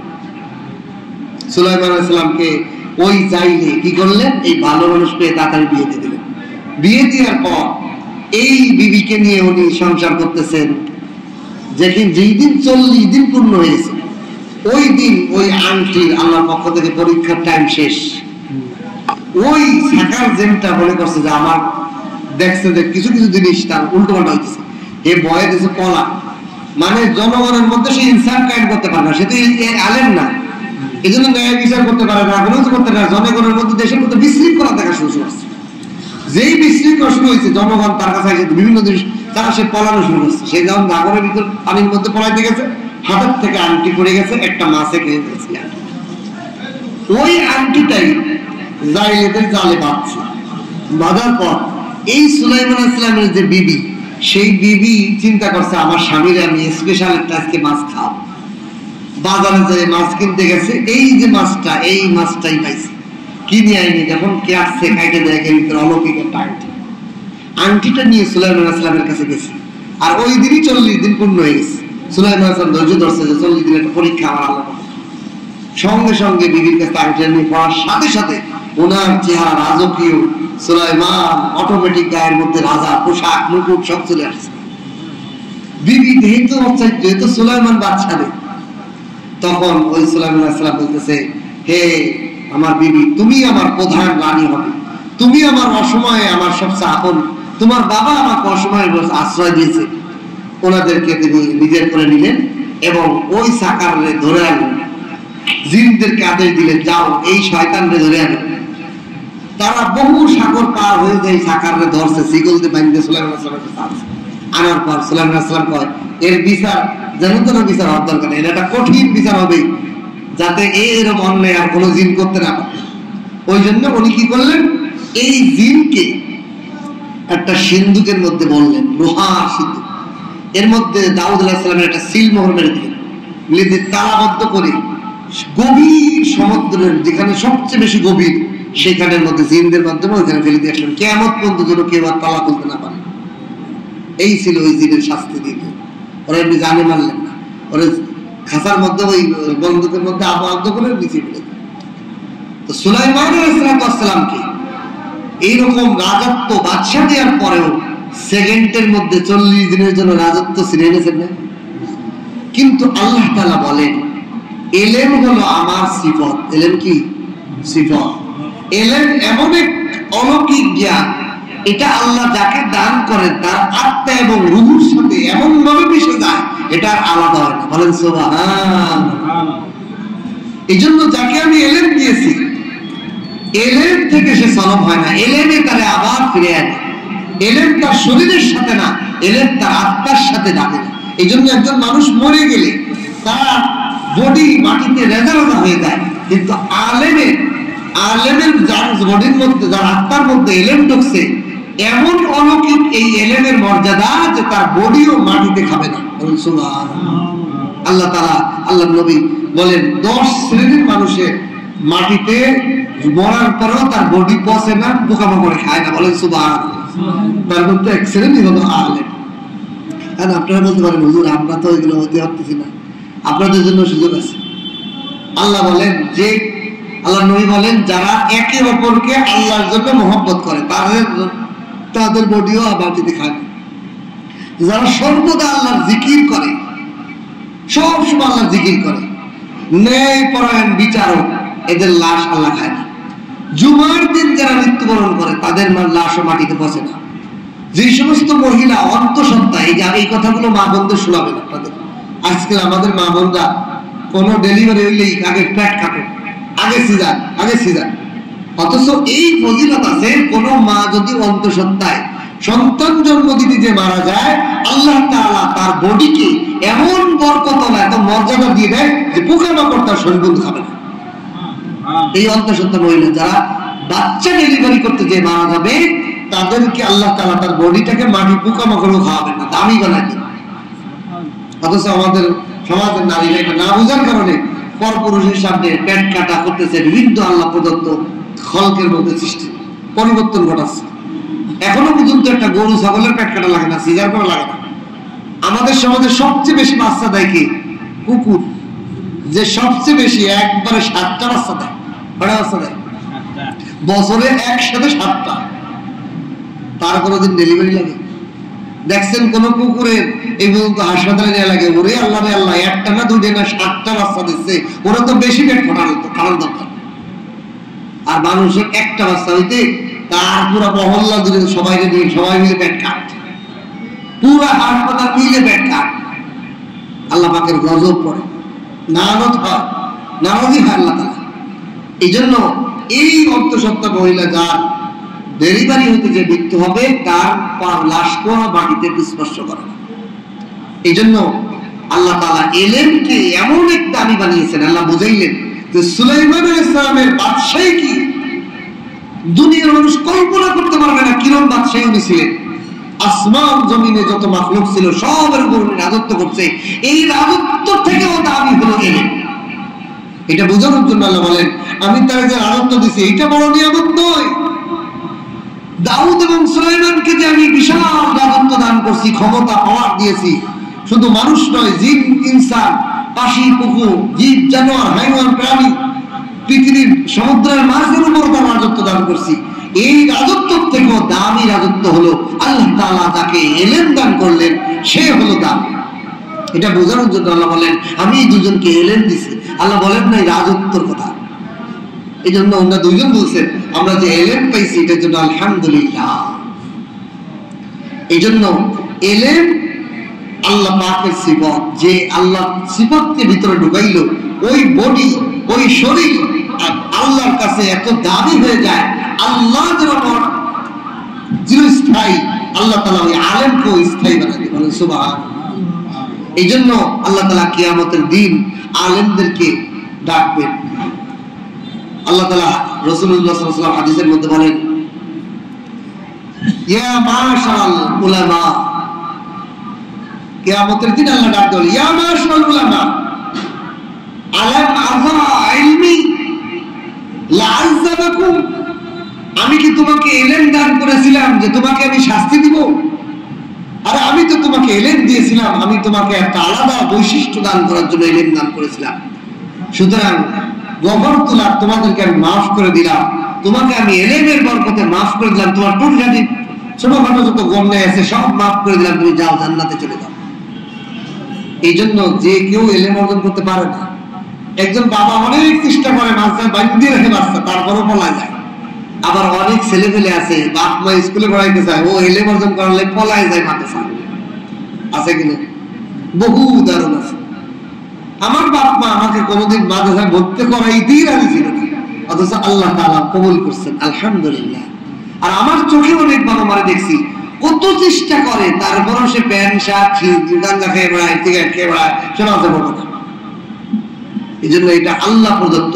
আল্লাহ রাসূলের জন্য বলেন মাই ইউরিদুল্লাহু ইফাক্কিহু ফিদ্দীন, আল্লাহ যার মঙ্গল চান তাকে আল্লাহ তাআলা দ্বীনি বুঝ, জ্ঞান, এলেম দান করেন। এই জন্য এলেম অর্জন করার চেষ্টা করা। আমাদের সমাজে আমার অনেক মানুষের ভুল ধারণা আছে, মনে করে যে আমার বয়স হয়ে গেছে, এখন আমি ব্যবসা করি, আমার বয়স হয়ে গেছে, এই জন্য আমি এখন এলেম কি শিখবো, আমি এখন এলেম আলেম হতে পারি। এটা ভুল। শয়তানের একটা নেক স্রোতের বড় ল্যান্ড মারে। আমার কথা হচ্ছে কি বোঝেন, রাসূলুল্লাহ সাল্লাল্লাহু আলাইহি ওয়াসাল্লাম যখন নবুয়ত পেয়েছেন বয়স কত? 40। রাসূলের বয়স যখন 40, রাসূলের বন্ধু আবু বকরের বয়স কি শিশু? আলী রাদিয়াল্লাহু আনহু গেদা, উসমান রাদিয়াল্লাহু আনহু কৈশোর। না ইন্দা সব রাসূলের কাছাকাছি বয়স, 2 বছর 3 বছর, কারো বড় কারো ছোট, এরকমই তো সবাই। 8-10 বছরের ভিতরে না সবাই। এই সাহাবারা আলেম হলেন কেমন? রাসূলুল্লাহ সাল্লাল্লাহু আলাইহি ওয়াসাল্লামের সোহবতে, রাসূলুল্লাহ সাল্লাল্লাহু আলাইহি ওয়াসাল্লামের কাছে যেই সময় যে ইলম দরকার প্রত্যেকটা বিষয়ে জিজ্ঞাসা করতেন, বুঝতেন, জানতেন, তারাও রাসূলের সাথে সাথে সব আলেম হয়ে গেছে। বলেন সুবহানাল্লাহ। আজ আমাদের সমাজে শয়তান এমন একটা তীর ল্যাগ মেরে দিয়েছে যে আমার এখন মাদ্রাসা পড়ার সময় নেই। কে কইছে আপনার সময় নেই? আল্লাহ রাসূলের সাহাবী বিরুদ্ধ ছিল না? আবু যর গিফারী তো বয়স্ক সাহাবী ছিলেন, বড় বড় মুরব্বী সাহাবী ছিলেন। রাসূলুল্লাহ সাল্লাল্লাহু আলাইহি ওয়াসাল্লামের চাচা আব্বাস তো রাসূলের বড় ছিলেন, বড় বড় মুরব্বী সাহাবী ছিলেন। তারা রাসূলের কাছ থেকে ইলম শিখছেন না? মুহাদ্দিস হইছেন না? মুফাসসির হইছেন না? কিভাবে হইছেন? একটা করে আয়াত শিখতেন, একটা করে রাসূলের উপদেশ শুনতেন, একটা করে নসিহত শুনতেন, একটা শুনতে শুনতে মাসে যদি 30টা শুনে তত বহু জানা হয়। বছরে 365 দিন 65 দিন মাসালা শিখলে 365টা মাসালা মানে একটা বড় আলেম। হুজ্জাতুল্লাহ বালিগা শাহ ওলিউল্লাহ মুহাদ্দিস রাহিমাহুল্লাহ বলেন, হে উম্মত, আমি 3টা উপদেশ তোমাদেরকে দেই, তুমি যদি প্রতিদিন একটা করে কোরআনের আয়াত মুখস্থ করো, এর অর্থ শেখো, এর তাফসীর শেখো, একটা করে হাদিস শেখো, এর তরজমা শেখো, এর ব্যাখ্যা শেখো, একটা করে মাসালা শেখো, একটা করে মাসালার ব্যাখ্যা বিষয় বোঝো, তাহলে মাস প্রতিদিন 3টা জিনিস শিখবে, একটা আয়াত, একটা হাদিস, একটা মাসালা। তুমি যদি এটাকে ধারাবাহিক করো, প্রতিদিন শেখো, আধা ঘন্টায় শিখলে, 24 ঘন্টার মধ্যে আধা ঘন্টা শিখলে, তাহলে তুমি যদি আলেম না হও তাহলে আমাকে তুমি গালি দিও। কি বলেন? একজন মানুষ যদি 1 বছর কিন্তু একজন আলেমের কাছে প্রতিদিন আধা ঘন্টা দেয়, হুজুর একটা আয়াত শিখাই দেন আমাকে, এই আয়াত আল্লাহ কি বলছে, অত কিছু দরকার নাই। হুজুর আমি নামাজে আল্লাহু আকবার থেকে সালাম ফেরাই যে এই বলতে আমি কি বলি এটা একটু শিখাই দেন। আল্লাহু আকবার মানে কি এটা একটু শিখাই দেন। কালকে সুবহানাকা আল্লাহুম্মা সালাম মধ্যে যে পড়ি দুটো শব্দ, এই দুটো শব্দ শিখাই দেন। ওয়া বিহামদিকা এরপর একটা শিখাই দেন। ওয়া তাবারাকা ইসমুকা পরের দিন এটা শিখাই দেন। ওয়া তাআলা জাদ্দুকা তারপর দিন এটা শিখাই দেন। ওয়া লা ইলাহা গায়রুক তারপর দিন এটা শিখাই দেন। মানে এক সপ্তাহে শিখলেন, তাহলে কি আপনি সানা শব্দ অর্থ বুঝতে করতে পারবেন না? ওই আমাদের আজকে এই ভাষা শয়তান ল্যাং হয়ে গেছে, তুই পুরো হয়ে গেছিস, তুই এখন এগুলো কি বলবি, এগুলো মূল আমাদের কাজ। এই জন্য আমাদের এক একজন মানুষ 50 বছর 20 বছর 30 বছর নামাজ পড়তেছি, কিন্তু আমি আল্লাহরে কি বলতেছি বুঝি না। এলেমের মজা হলো এখানে, এলেমের মজা হলো এখানে যখন আপনি এটা বুঝবেন, আপনার নামাজের মধ্যে মজা এসে যাবে। আল্লাহ কি করতেছি, আমি আল্লাহর সাথে কি বলতেছি। এই জন্য এই বিষয়গুলো আমরা কি করি, আল্লাহ রাসূল সাল্লাল্লাহু আলাইহি ওয়াসাল্লামের সাহাবারা কি করতেন, একটা একটা করে শিখতেন। এই জিনিসগুলো সমাজে উঠে গেছে। আর হলো কি, ইলম শিখতে হইলে মাদ্রাসা, ইলম শিখতে হইলে মাদ্রাসা। পুরো আপনার বাড়ি গাজীপুর বুঝে একটা খানকা দেখাইতে পারবেন না। রাসূলুল্লাহ সাল্লাল্লাহু আলাইহি ওয়াসাল্লামের সিস্টেম হলো খানকা ছিল, যখন যে চাইতো সে ইলম নিত, যখন যে চাইতো অল্প ইলম দরকার অল্প ইলম নেবে। 2 দিন পর 2 দিন পরে সেটা সাহাবাদের মধ্যে এরকম সাহাবী ছিল 2 দিন পর একবার আসতো, 1 সপ্তাহ পর একবার আসতো, মাসে একবার আসতো, আয়েশা রাসূলের কাছে নিয়ে তারা আলেম হয়ে গেছে। কোরআনে কারীমের মধ্যে লুকমান হাকিমের কিচ্ছা শুনাইছে আল্লাহ তাআলা। লুকমান হাকিম কি এত বড় জ্ঞানী হয়েছেন যে আল্লাহ তাআলা তার নামে একটা সূরা নাযিল করেছেন। এই লুকমান হাকিম ছিলেন একটা মেষ চালক, রাখাল। তারা একজন জিজ্ঞাসা করতেছে যে আপনি যখন বয়ান করেন, কথা বলেন, হিকমতের কথা বলেন, জ্ঞানের কথা নসিহত করেন, লক্ষ লক্ষ মানুষ আপনার কথা শুনে, আপনার তো আমি দেখছি ছাগল চড়াইতে, আপনি এত জ্ঞানী হলেন কেন? এক রাখাল প্রশ্ন করছে। লুকমান হাকিম বলেন, দেখো তোমরাও রাখাল ছিলে, আমিও রাখাল, কিন্তু আমি ফাঁকে ফাঁকে জ্ঞানী লোকের কাছে যে বসতাম, একটা করে উপদেশ নসিহত শুনতাম, এই শুনতে শুনতে শুনতে আমার ভান্ডার ভরে গেছে। ভান্ডার কি গেছে? ভরে গেছে। আপনার যদি একটা কুয়া থাকে, এই কুয়ার মধ্যে এক মগ পানি যদি তাই ঢালতে থাকেন, একসময় কুয়া ভরে যাবে না? আর কুয়া যখন ভরে যাবো, কুয়ার তলা দিয়ে সাগরের সাথে যদি একটা লাইন হয়ে যায়, তখন তো এই কুয়ার থেকে যতই পানি বিলেবেন কোনোদিন শেষ হবে না। এটাই কথা। জ্ঞানের জন্য যখন আপনার কলমটাকে, আপনার সিনাটাকে জ্ঞান দিয়ে ভরতে থাকবেন, একটা একটা একটা করে, একসময় আল্লাহ তাআলা আপনার এই জ্ঞানের ভান্ডার সাথে আল্লাহর জ্ঞানের লাইন করে দিবেন। তখন আপনি দেখবেন মানুষকে নসিহত করতেছেন, আপনার কথাই শেষ হবে না। আমরা তো ছোট মানুষ, আমাদের সাহেব বলে যখন আমি কথা বলি কোনটা চেয়ে কোনটা কব, এলেমে এসে ঝগড়া করে, এলেমে এসে ঝগড়া করে, এইটা আমারে কোন লাইনে কথা বলে। আলেম যারা, প্রকৃত আলেম যারা হয়ে যায়, তাদের কথা কখনো শেষ হয় না, কারণ ওই যে বান্ডর ভরিয়ে গেছে, বান্ডরের সাথে আল্লাহর এলেমের লাইন হয়ে যায়, কখনো কথা শেষ হয় না। মনে হয় আর একটু বলতে পারলে ভালো লাগতো, উম্মতকে আরো কিছু বলতে পারলে ভালো লাগতো। এই জন্য আলেম হওয়ার জন্য রাসূলুল্লাহ সাল্লাল্লাহু আলাইহি সাল্লাম এই যে আসহাবে সুফফা, তাদেরকে যখন যেটা মনে পড়তো তখন সেই ধরনের ইলম দিতেন। এই যে গতকালকে একটা বিষয় শোনালাম, রাসূলুল্লাহ সাল্লাল্লাহু আলাইহি সাল্লামের আসহাবে সুফফা কেমন ছিল। রাসূল একদিন মরুভূমিতে হাঁটতেছেন, হাঁটতে হাঁটতে একটা বেপরদেহী মহিলার প্রতি নজর পড়ছে। কিসের প্রতি? বেপরদেহী নজর আছে না। অনেক সময় আমরা বাজারে থাকলে কত ধরনের নারী, কেউ আছে পর্দা করে আসে, কেউ আছে বুক খুলে আসে, কেউ আছে মাজা খুলে আসে, কেউ আছে ডেনা খুলে আসে, হরেক রকমের মহিলা। হিন্দু মুসলমানের মধ্যে অনেক রকমের মুসলমান আসে। আপনারা বাজারে থাকেন, বিভিন্ন নারীর প্রতি চোখ পড়ে না। আল্লাহ রাসূল তো মানুষ ছিলেন, এই জন্য আল্লাহ রাসূল কয়েকে আমি দেখি একটা মহিলার 3টা বাস কোমরে, কয়টা বাস? এটা হলাম আকর্ষণীয় জিনিস। মহিলাদের কোমরে যে বাস পড়ে, এটা পিছন থেকে দেখতে কি যৌন আকর্ষণ হয় না? রাসূলুল্লাহ সাল্লাল্লাহু আলাইহি ওয়াসাল্লাম বললেন, হাদিসের মধ্যে আসছে, পুরো সহিহ হাদিস, রাসূল বলেন আমি যখন এই নজর করছে, তা আমার শরীরের মধ্যে কাম ভাব উত্তেজনা আসছে। তো রোগী হয়ে যদি আসে, আমি উম্মতের, আমি হুজুরের, আপনি ব্যবসায়ীর আসে না? আসে। রাসূল কি শিখায় দেখেন, রাসূল বলেন আমি দ্রুত বাসায় চলে আসছি। বাসায় এসে আমার বিবিদেরকে বলছি, যারা পবিত্র আছো, যাদের কোনো মিন্স নাই, কোনো শরীয়তের বাধা নেই, আমার কাছে একজন আসুন। ঘোষণা দেন, এলান করলেন। আয়েশা রাদিয়াল্লাহু বলেন, একজন বিবিকে পাঠায় দেওয়া হলো হুজুর সাথে। হুজুর মিলন করছেন।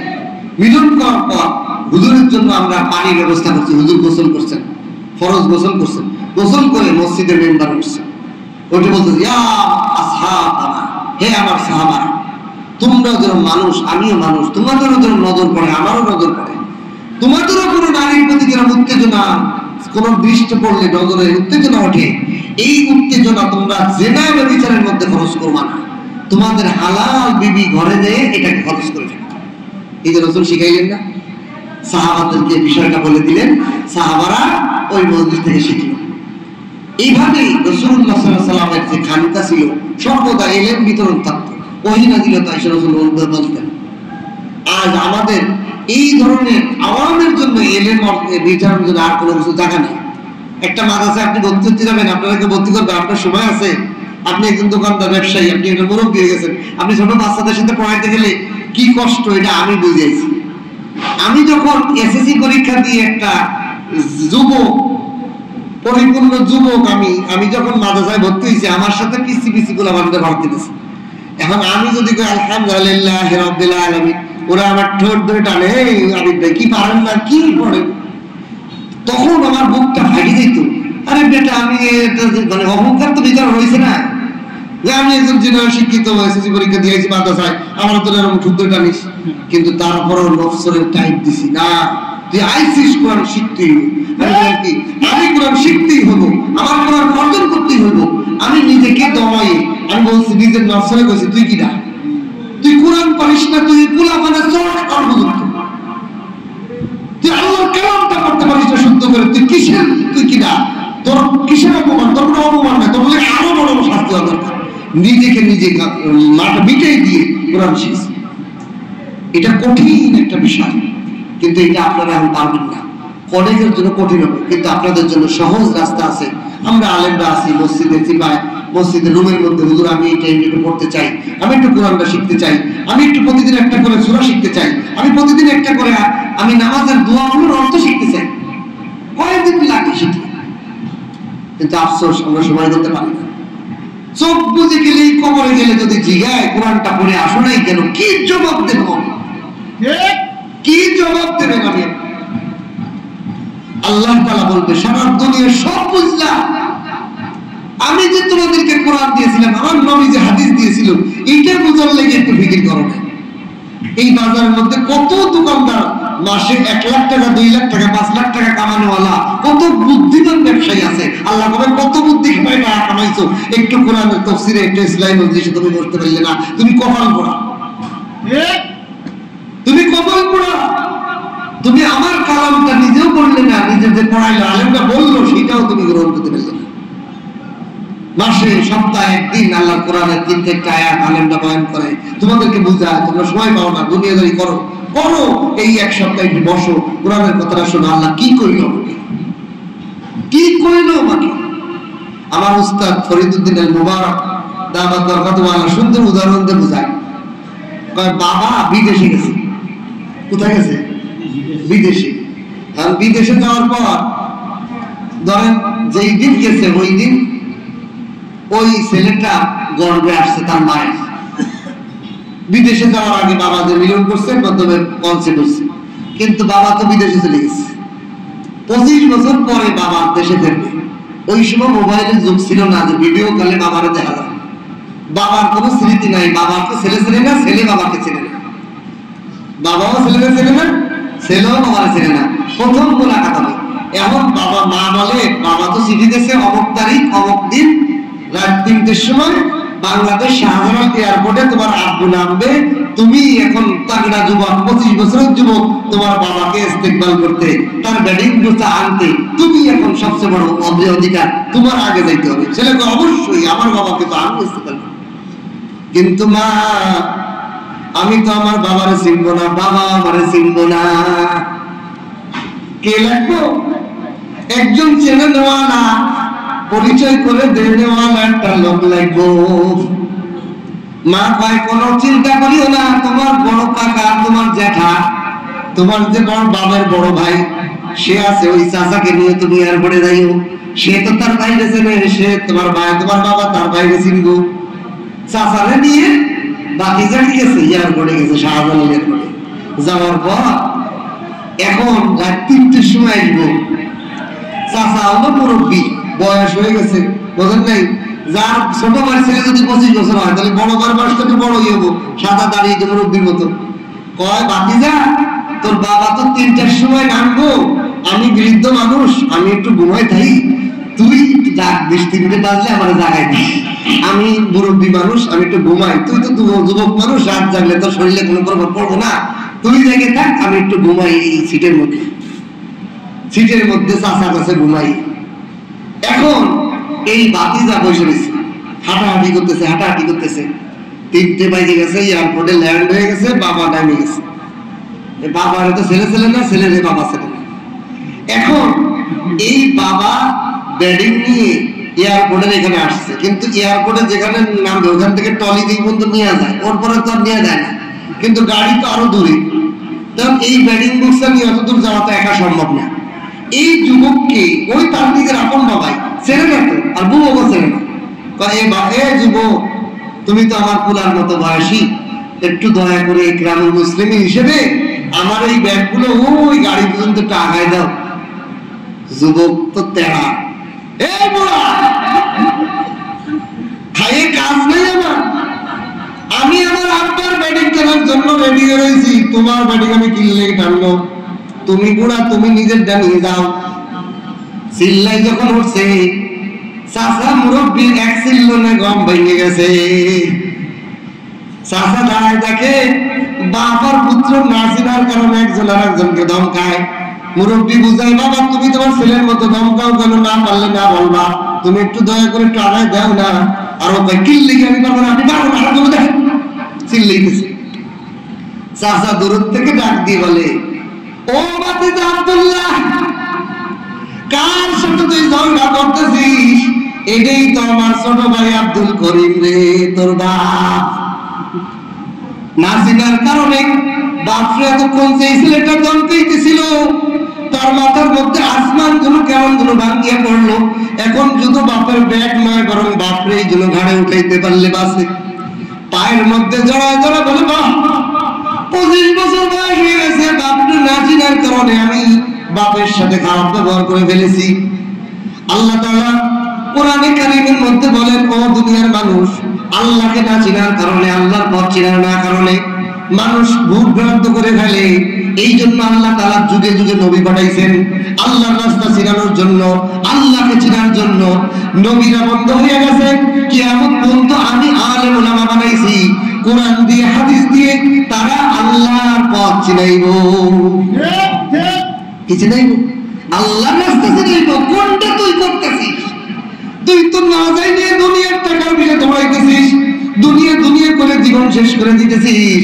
এই দুনিয়ার সেকেন্ডের মধ্যে চোখটা বন্ধ হয়ে গেলে দোকান দোকানের জায়গা থাকবো, টাকা টাকার জায়গা থাকবো, ব্যবসা ব্যবসার জায়গা থাকবো। কত ব্যবসাওয়ালা এই বাজার থেকে নাই হয়ে গেছে, তাদের নাম নেওয়ালা কেউ না আছে কিনা? এই কোনাবাড়ি বাজারে কোটি টাকা কামানেওয়ালা, লাখ টাকা কামানেওয়ালা, 1000 টাকা কামানেওয়ালা কত ব্যবসায়ী নাই হয়ে গেছে, যাদেরকে আপনারা দেখছেন আজ নাই, কই গেল কই গেল। তাদের হাড্ডি পর্যন্ত মাটির খুঁজে পাওয়া যাবে না। আমি আপনিও তো ওই রাস্তার পথি, কি নিয়ে যাওয়ার জন্য প্রস্তুতি হয়েছি। পথ হারাইয়া না চিনে আরেকজনের বোঝা বহন করতেছি, আরেকজনের ব্যবসা, আরেকজনের লেগে টাকা বুঝাইতেছি, আরেকজনের জন্য বাড়ি বুঝাইতেছি, আরেকজনের জন্য সামানা বুঝাইতেছি। আসল আমার সামানা, আমার বাপের মাল, ওইটা খবর না। এই জন্য আলেম ওলামারা চোখ খুলে দিতেছে যে না, তুমি কি করতেছো, এটা আসল রাস্তা না।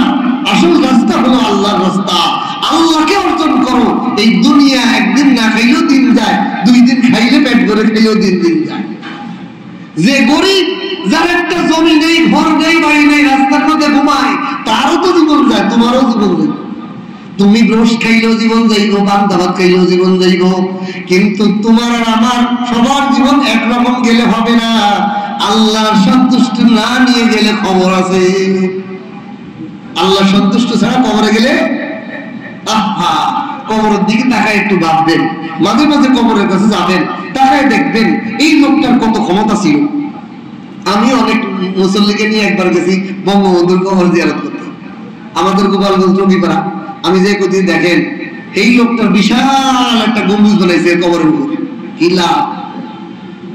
যদি আল্লাহ হুকুম মতো না করে থাকে, আল্লাহর আমল যদি না করে থাকে, বিশাল গম্বুজ বানাইলে ভিতরে আগুনের মুখর চলবো না? আগুনের মুখর চলবো কিনা? আর শামসুল হক ফরিদপুরের রমজানের কবর গহরডাঙ্গা গোপালগঞ্জ, ওনার কবরের উপর কোনো গম্বুজই নাই, এমনকি বাউন্ডারিও নাই। কবরটা স্বাভাবিক, শুধু একটা খরচে গাইছে, একটা নেম প্লেট দিয়েছে। এটা হলো আহমদ শফি সাহেবের কবরে গেছি, কোনো নেম প্লেট আছে? মাথার একটা দেওয়াল দেখালে চিহ্ন দিয়েছে। কবরে কোনো কিছু আছে? কোনো গম্বুজ আছে? তাদের জন্য প্রত্যেকটা সেকেন্ডে সেকেন্ডে তারা যে আলেমদের বিশাল কাফেলা তৈরি করে খেয়েছে, জান্নাত তো আল্লাহ না দিয়ে যাবে কোথায়? আল্লাহ তারা দেবে, এটা আল্লাহ না দিলে। এই যে বিশাল মাদ্রাসা দেখছেন, আমরা 12টার সময় গেছি, তাও হাদিসের দর্শ চলতেছে। এই হাদিসের দর্শের লক্ষ লক্ষ ছাত্ররা পড়তেছে, ওনাদের কবরে এটার সব হইতেছে না? অন্য যে এটারা এই মাদ্রাসা বেড়ায় গিয়ে জান্নাতের বাগানে ঘুমাই গেছে, কোটি কোটি নেকি ওনাদের প্রতি সেকেন্ডে সেকেন্ডে যাইতেছে। আমি আপনি কি করছি? এই জন্য এই দুনিয়ার হায়াতটাকে দামি বানাইতে হবে, এই দুনিয়ার হায়াতটাকে দামি বানাইতে হবে। কি জন্য আল্লাহ পাঠাইলো? কয়দিন আমি পার করলাম, আর কয়দিন বাঁচবো? আমি অনেককে হিসাব করে বলি, যদি 70 বছর কেউ বাঁচে, তাহলে 23,000 দিন এই পৃথিবীতে সে থাকে। কতদিন? মাত্র 23,000 দিন। 23,000 দিন একটা সংখ্যা, তো দুটি সংখ্যা, 23 আর 1000। 23,000 কয়টা দিন? 60 বছর বাঁচলে মাত্র 20,000 দিন থাকে সে পৃথিবীতে। এর মধ্যে আমি হিসাব করছি, আমি হিসাব করছি যে আমার 38 বছর গেছে, 13,000 বছর, 13,000 দিন শেষ। আর যদি 20,000 দিন মধ্যে 60 বছর যদি আল্লাহ নেয়, এত অনিশ্চিত, তাহলে 8,000 দিন বাঁচবো। এই 8,000 দিনের জন্য এত কি করার দরকার আছে? 8,000 দিনে যদি আল্লাহ বলে 8,000 মাস, সেটা আমার উপকার হইল। 8,000 দিন যদি একটা মাসালা শিখায়, একটা কোরআনের অর্থ শিখায়, একটা মানুষকে দিনের কথা শিখায়, এইটাই আমার কাজে লাগে।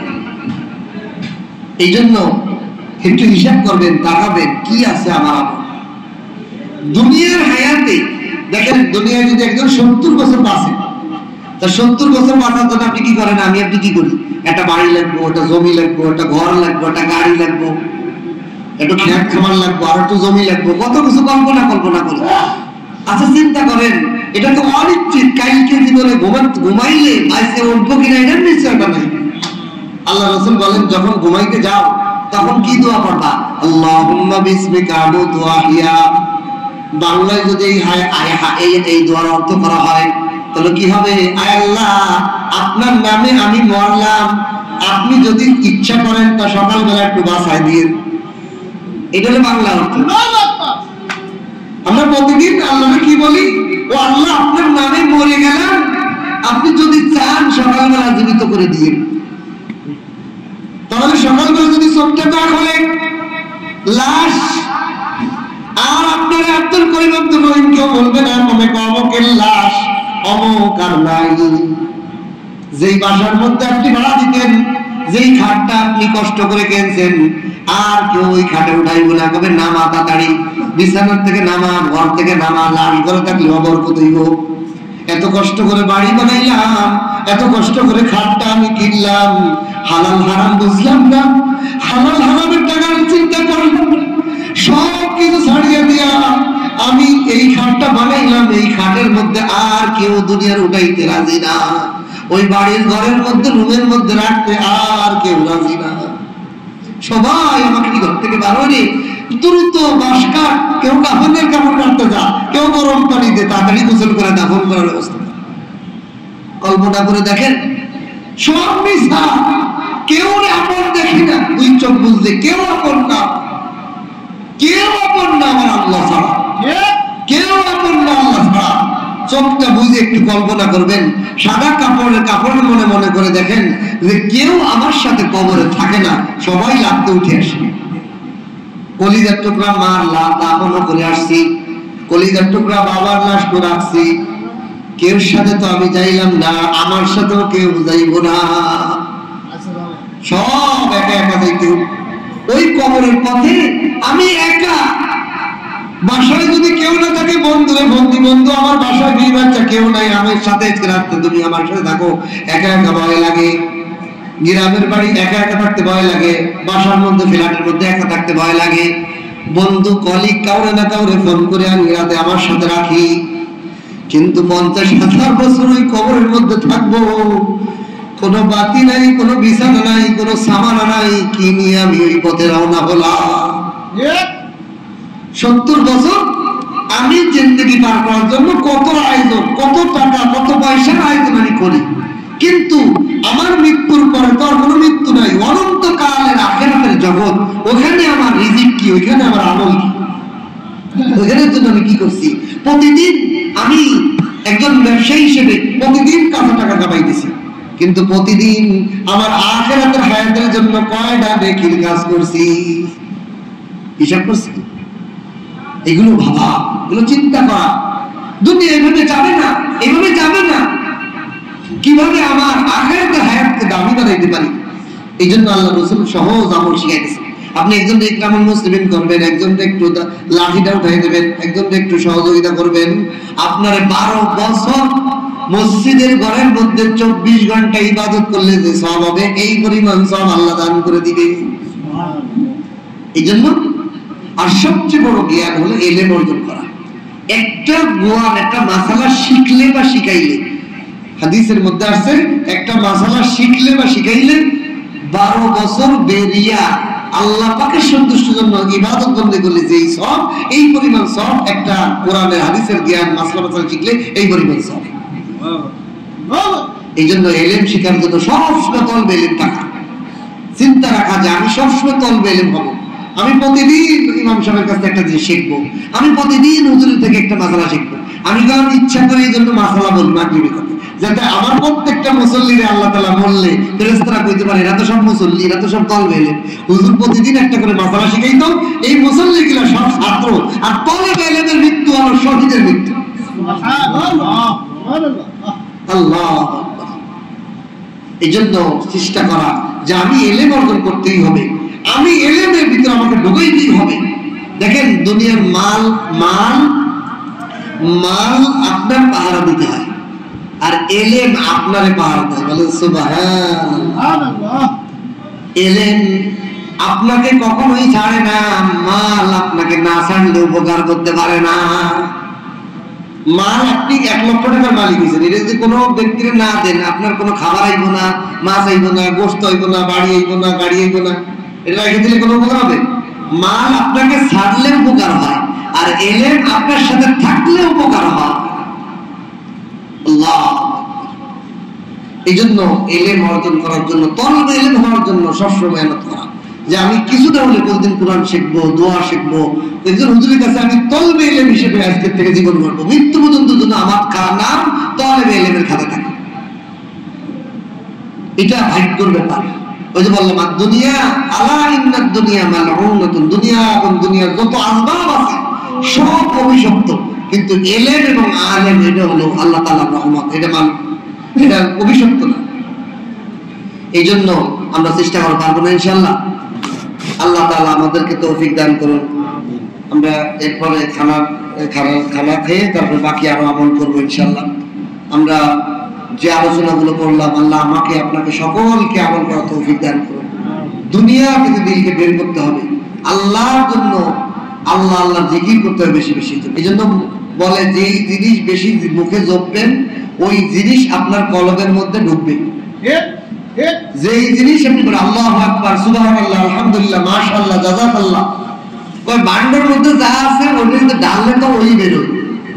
কই অনেকের বান্ডার মধ্যে নাই, কিন্তু যখন বান্ডার মুখের মধ্যে এগুলো জমতে থাকবে তখন বান্ডার ওই জিনিস দ্বারা ভরে যাবে। সুবহানাল্লাহ। এই জন্য আমাদের বুজুর্গরা জিকির দেন, আল্লাহ আল্লাহ জিকির। কই তুমি প্রথমে জিকির করো আল্লাহ আল্লাহ আল্লাহ আল্লাহ আল্লাহ আল্লাহ আল্লাহ আল্লাহ আল্লাহ, এমন ভাবে জিকির করো যে মনে করো, কল্পনা করো যে লোমের প্রত্যেকটা গুঁড়ো থেকে আল্লাহ বলতেছে। জিকির কেমন ভাবে করো যে আমার কানে চারপাশে কোথাও কোনো আওয়াজ শুনি না, শব্দই শুনি না, শুধু আল্লাহ শুনি। চারিদিকে সবকিছু আল্লাহর কুদরত, আল্লাহ করা দিয়েছেন, আল্লাহর ক্ষমতা, আল্লাহ আল্লাহ তো তোমার হয়ে যায়। এই জন্য আমাদেরকে ইসলামী ইতিকাফে প্রতিদিন এক বৈঠকে 24,000 আল্লাহ আল্লাহ জিকির দিতে আমাদের সাহেব। আজকে তো আমাদের সমাজের মানুষ বোঝে না, এগুলো মজা বোঝে না। এইগুলো যদি আপনি 2-3 দিন 5 দিন করেন আল্লাহ জিকির, এক বৈঠকে আল্লাহ আল্লাহ জিকির করেন, দেখবেন আল্লাহ শব্দ বললে আপনার জিহ্বা যে কি মজা লাগে, এটা কোনো খাবার কোনো জিনিসে এত মজা পাওয়া যায় না। এটা আলাদা একটা স্বাদ। ওই যে আনিসুর রহমান আশরাফি বলে, আরে মিয়া হুদাই আপনাকে আল্লাহ আল্লাহ সুবহানাল্লাহ জিকিরের কথা বলি, তোমরা মনে করো যে তোমরা গাঁজা খাও, গাঁজার মধ্যে শুধু মজা, তোমরা মদ খাও, মদের মধ্যে মজা, তোমরা জুয়া খেলো, মনে করো ওর মধ্যেই স্বাদ আছে। আমরা যে সুবহানাল্লাহ আলহামদুলিল্লাহ আল্লাহু আকবার বলি, এর মধ্যে স্বাদ নেই মনে করছো না? এটার মধ্যে আল্লাহর কুদরতি স্বাদ আছে। এই জন্য আল্লাহর কাছে কাঁদতে হবে, আল্লাহ ওটার মধ্যে আমাদের মজা দান করো। যারা এই মজা পাইছে তাদের থেকে এই জিকিরটা শিখতে হইব, এর স্বাদ বুঝতে হইব। এটার মজাই আলাদা, এটার স্বাদ আলাদা, ফলকটা পর্যন্ত ঠান্ডা হয়ে যায়। আল্লাহর জিকিরের স্বাদ, আল্লাহর জিকিরের মজা। এই জন্য আল্লাহ তাআলা আমাদেরকে ওই তৌফিক ওঠার তৌফিক দান করুন। আমরা একদিন সব গুজারি করতেছি, এরকম তৈরি হতে হবে যে হুজুর আমি 3 দিন আপনার ইসলামী সময় কাটাবো, খাওয়া দাওয়া থাকা, আমি 3 দিন আমি আপনার থেকে আল্লাহর পথের প্রতীক শিখবো, জিকির শিখবো, নামাজ শিখবো, সিজদা শিখবো। আপনি বলতে পারেন হুজুর আমি 20 বছর ধরে সিজদা দিই, আর সিজদার আবার কিসে আছে? আরে মিয়া আপনি সিজদা দেন 20 বছর ধরে, সিজদার মধ্যে এমন সিজদা আছে, এক সিজদায় আল্লাহর আরশ কাঁপে ওঠে। এমন রুকু আছে, এক রুকু আল্লাহ তাআলার কাছে চলে যায়। ওই রুকু শিখতে হবে রুকুওয়ালাদের কাছ থেকে। এই জন্য আল্লাহ বলেন ওয়ারকাউ মা'রাকিঈন, রুকুওয়ালাদের কাছে রুকু করো। রুকুওয়ালা কেন বলছে? কারণ কিছু লোক এমন রুকু আছে যেগুলো আল্লাহর পছন্দ নেই, এগুলো শিখা আছে, টেকনিক আছে। গতানুগতিক খালি সিজদা দিলাম, গতানুগতিক নামাজ পড়লাম, এরকম না। এগুলো শিখা আছে, এগুলো শিখতে হবে। আলেমদের সোহবতে শিখতে হবে যে আমি 2 দিন আপনার কাছে থাকবো, নামাজ পড়া, নামাজ শিখবো, জিকির শিখবো, আল্লাহর ধ্যান করা শিখবো, আল্লাহকে পাওয়ার রাস্তা তখন করা শিখবো। একজন শায়েখের মাথা হাতে এগুলো শিখতে হয়, একা একা হয় না। আপনি বহু বছর আল্লাহ রাসূল সাল্লাল্লাহু আলাইহি সাল্লাম নবুয়ত পেয়েছে 40 বছর বয়সে, 13 বছর 10 বছর মক্কার জিন্দেগি, 13 বছর মদিনার জিন্দেগি, 23 বছর। 23 বছরে সাহাবারা তো 23-24 বছর 25 বছর জীবন কাটাইছে। তাহলে সাহাবারা যদি 20-25 বছর ধরে তারা সিজদা দিয়েছে, আর আমাদের সমাজে তো এমন মানুষ আছে 50 বছর ধরে নামাজ পড়ে, তাহলে সাহাবাদের থেকে বেশি সিজদা তাদের না? আমার বয়স 38, আমি যদি সেই শিশুকাল থেকে আমি নামাজি পরিবারে জন্ম হয়েছি, জন্মের পর থেকে সিজদা দিছি, তাহলে ধরলাম 38 বছরের 15 বছর বাদ, তারপরেও তো 25-30 বছর আমি সিজদা দিছি। তাহলে সাহাবাদের থেকে বেশি সিজদা আমার হয়ে গেল না? বেশি সিজদা আল্লাহর কাছে পছন্দ না, কোয়ালিটি ওয়ালা সিজদা দামি বেশি। সাহাবাদের সিজদা ছিল কোয়ালিটি ওয়ালা, আর আমার সিজদা কোয়ালিটি নাই, এই জন্য বেশি সিজদা হয়ে দাম নেই। এই জন্য কোয়ালিটি ওয়ালা সিজদা আমাদের অর্জন করতে। যেই সিজদায় সাহাবাদের এক সিজদায় রাত কেটে গেছে, এক সিজদায় আবু হানিফার সারা রাত কেটে গেছে। তারা কি সিজদা দিল যে এক রাত চলে যায়? আর আমরা কিছুক্ষণ সিজদায় থাকলে মাথা খারাপ হয়ে যায়, তাড়াতাড়ি বলতে পারলি বাস। এর মানে সিজদার মজা আমাদের হয় না। সিজদা নামাজের মধ্যে বেশিক্ষণ তেলাওয়াত করার মজা আমরা এখন পাই নাই। এই জন্য ইন্না কাইনা কুলু দিয়ে কোন রকম শেষ করতে লিবাস। কে আমার নামাজের মধ্যে আমি ইন্না কাইনা 100 বার পড়বো, এই মজা কেন আমার আসে? কুলু সূরা আমি পারি আর ইন্না কাইনা পারি, এই দুইটা সূরাকে আমি 100 বার এক রাকাতে পড়বো, ওই মজা আমার রাতের বেলা কেন হয়? এই মজা আনতে হবে না। এই জন্যই ইসলামী যোগ। আমি গতানুগতিক নামাজ পড়লে ওই গতানুগতিক সময় নামাজ পড়বে, নামাজের খাতায় নামাজ নাই। কিয়ামতের ময়দানে আমার ফেরেশতারা যদি আমার নামাজ দেখে, কবে কি এটা কোনো নামাজ হইল? তুই কি করছিস? আফসোস করে আমার মুহিব্বত মারবে, এটা কোনো নামাজ হইল? কি পড়ছিস তুই? কিভাবে চিন্তা দিছিস? আমার নবীর কোয়ালিটির সাথে মেলে নাই তো, আমার নবীর ফরমান অনুযায়ী নামাজ হয় নাই তো। তাহলে আমরা কি নিয়ে আল্লাহর সামনে দাঁড়াবো? কি নিয়ে দাঁড়াবো? এই জন্য যে যত বেশি ইবাদত করবে সে তত বিনয় হবে যে আমি কিছুই করিনি। এইটাই হলো মূল জিনিস। ইবাদত করে ফেলানো বড় কথা না। আমি 1000 রাকাত নামাজ পড়ছি, আমি 1000 তাহাজ্জুদ পড়ছি, আমি 1000 তেলাওয়াত করছি, এগুলো আল্লাহ দেখে না। আল্লাহ দেখে বান্দার দিলটা ভাঙা। তালেবু কি हकीकत में वही कामिल शिकस्ता दिल जिसे हासिल बहुत तालिबे खुदा मिलता शिकस्ता दिल नहीं मिलता। कवि বলতেছেন হাকিকতে বাস্তবে কামিল কি, কামিল মানুষটা কি, কামিল পুরুষটা কি? যার দিলটা ভাঙা, কিছুই করতে পারলাম না, কিছুই করতে পারলাম না, আল্লাহর সামনে কি নিয়ে দাও, যার ফরজ ওয়াজিব নফলও ছোটে না। সেই সমস্ত বুজুর্গদের আমরা দেখছি, আমাদের উস্তাদ মুরব্বীদের শায়েখদেরকে, যার একটা মাত্র কাজ হয় না, একটা গুনাহ হয় না, সুন্নতের খেলাফ কোনো আমল নাই, একবার কিছুই আমল করতে পারে না। তারা যদি এই কথা বলে, আমাদের অবস্থা কি? আমরা তো 2 রাকাত নামাজ পড়ি, 2 রাকাত তাহাজ্জুদ পড়ি, আমি বড় বিশ্বাস, আমার থেকে বড় আমলকারী কে? সর্বনাশ। তাহলে শয়তান ইবলিস সে সারা জমিনের কোথাও বাদ নাই সিজদা দিতে, প্রথম আসমান দ্বিতীয় আসমান সিজদা দিয়ে উঠে গেছে, এমন কোন জায়গা নেই সিজদা দিতে। তাহলে ওর সিজদার সমান আমি তো আমাদের মসজিদের আমি ইমাম সাহেব হিসেবে সব জায়গা সিজদা দিতে পারি নাই, মুয়াজ্জিন সাহেব তো পারি নাই, আর কে পারবে? আমরা তো বেশি থেকে বসি, আমরা মুখে এত বলতে পারবো যে মসজিদের সব জায়গা যত জায়গা আছে, আরে কপাল যে জায়গা লাগে সেই জায়গাটা তো সব জায়গা সিজদা দিতে পারি পারছি। আর ইবলিস পুরো দুনিয়ার সমস্ত জমিন সব জায়গা সিজদা দিয়ে গেছে। তাহলে বসি সিজদাই কিনা? বিনয় বিনয় বিনয়। এই জন্য ইবলিস বিনয় নাই, এই জন্য বিতাড়িত, জান্নাত থেকে বিতাড়িত হয়ে গেছে। এই জন্য যে যত আমল করবেন সে তত দিলটা ভাঙা রাখবেন। আমি কিছুই করতে নাই, কি নিয়ে যাবো এই টেনশন রাখবেন যে কি নিয়ে আল্লাহর সামনে যাবো, আল্লাহ কিছুই তো দেখেছে। আর কিছু অর্জন করার চেষ্টা করা, জ্ঞান অর্জন করার চেষ্টা করা, আমল করার চেষ্টা করা, প্রতিদিন কিছু না কিছু নতুন আমল বাড়ানোর চেষ্টা করা। আল্লাহ তাআলা আমাদের সকলকে তৌফিক দান করুন, বলেন আমিন। ওয়া আখিরু দাওয়ানা আলহামদুলিল্লাহ। দোয়া করুন।